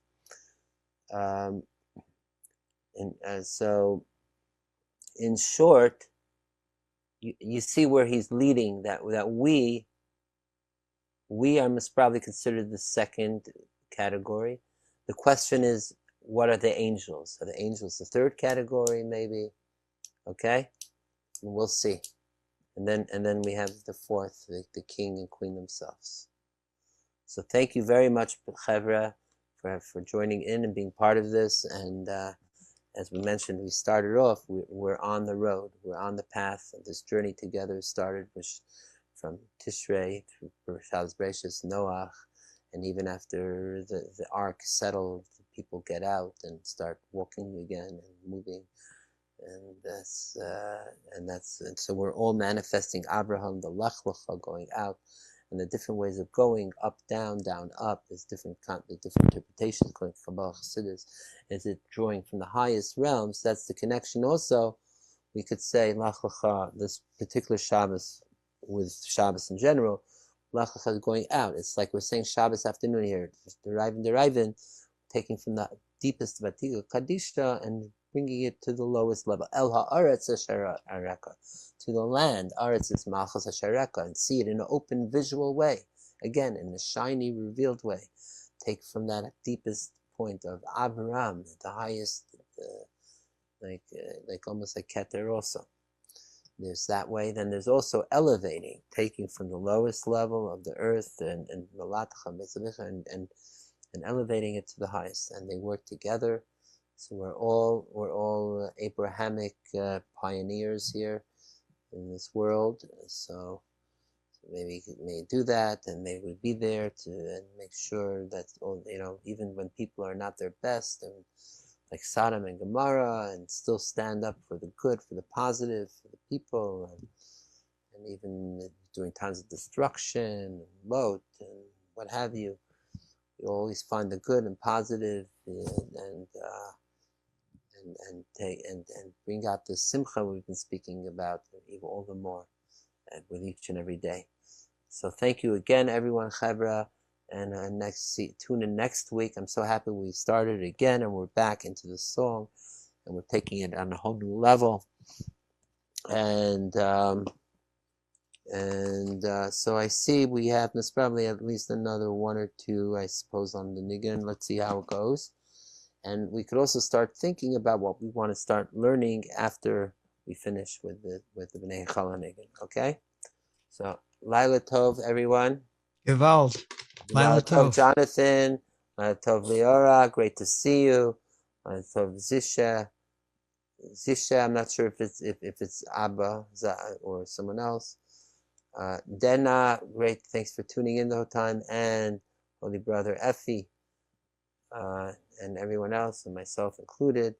May we all be a beautiful Shabbos. No, I'm Ariel on like Leora's phone. Oh, okay, got it. So have a great Shabbos. But like she's here too. Oh, okay. So take care, guys. 1 second. And hey, okay. Great to see you. Okay. Yeah, you saw her. Fantastic, and maybe I'll see you in person in the near future. Everyone out there in Facebook land, Laila Tov, Shabbat Shalom, have a great one. Yeah, and here's my other friend. We're gonna go off Facebook, but I think we're just gonna go off altogether. I like to have things to do.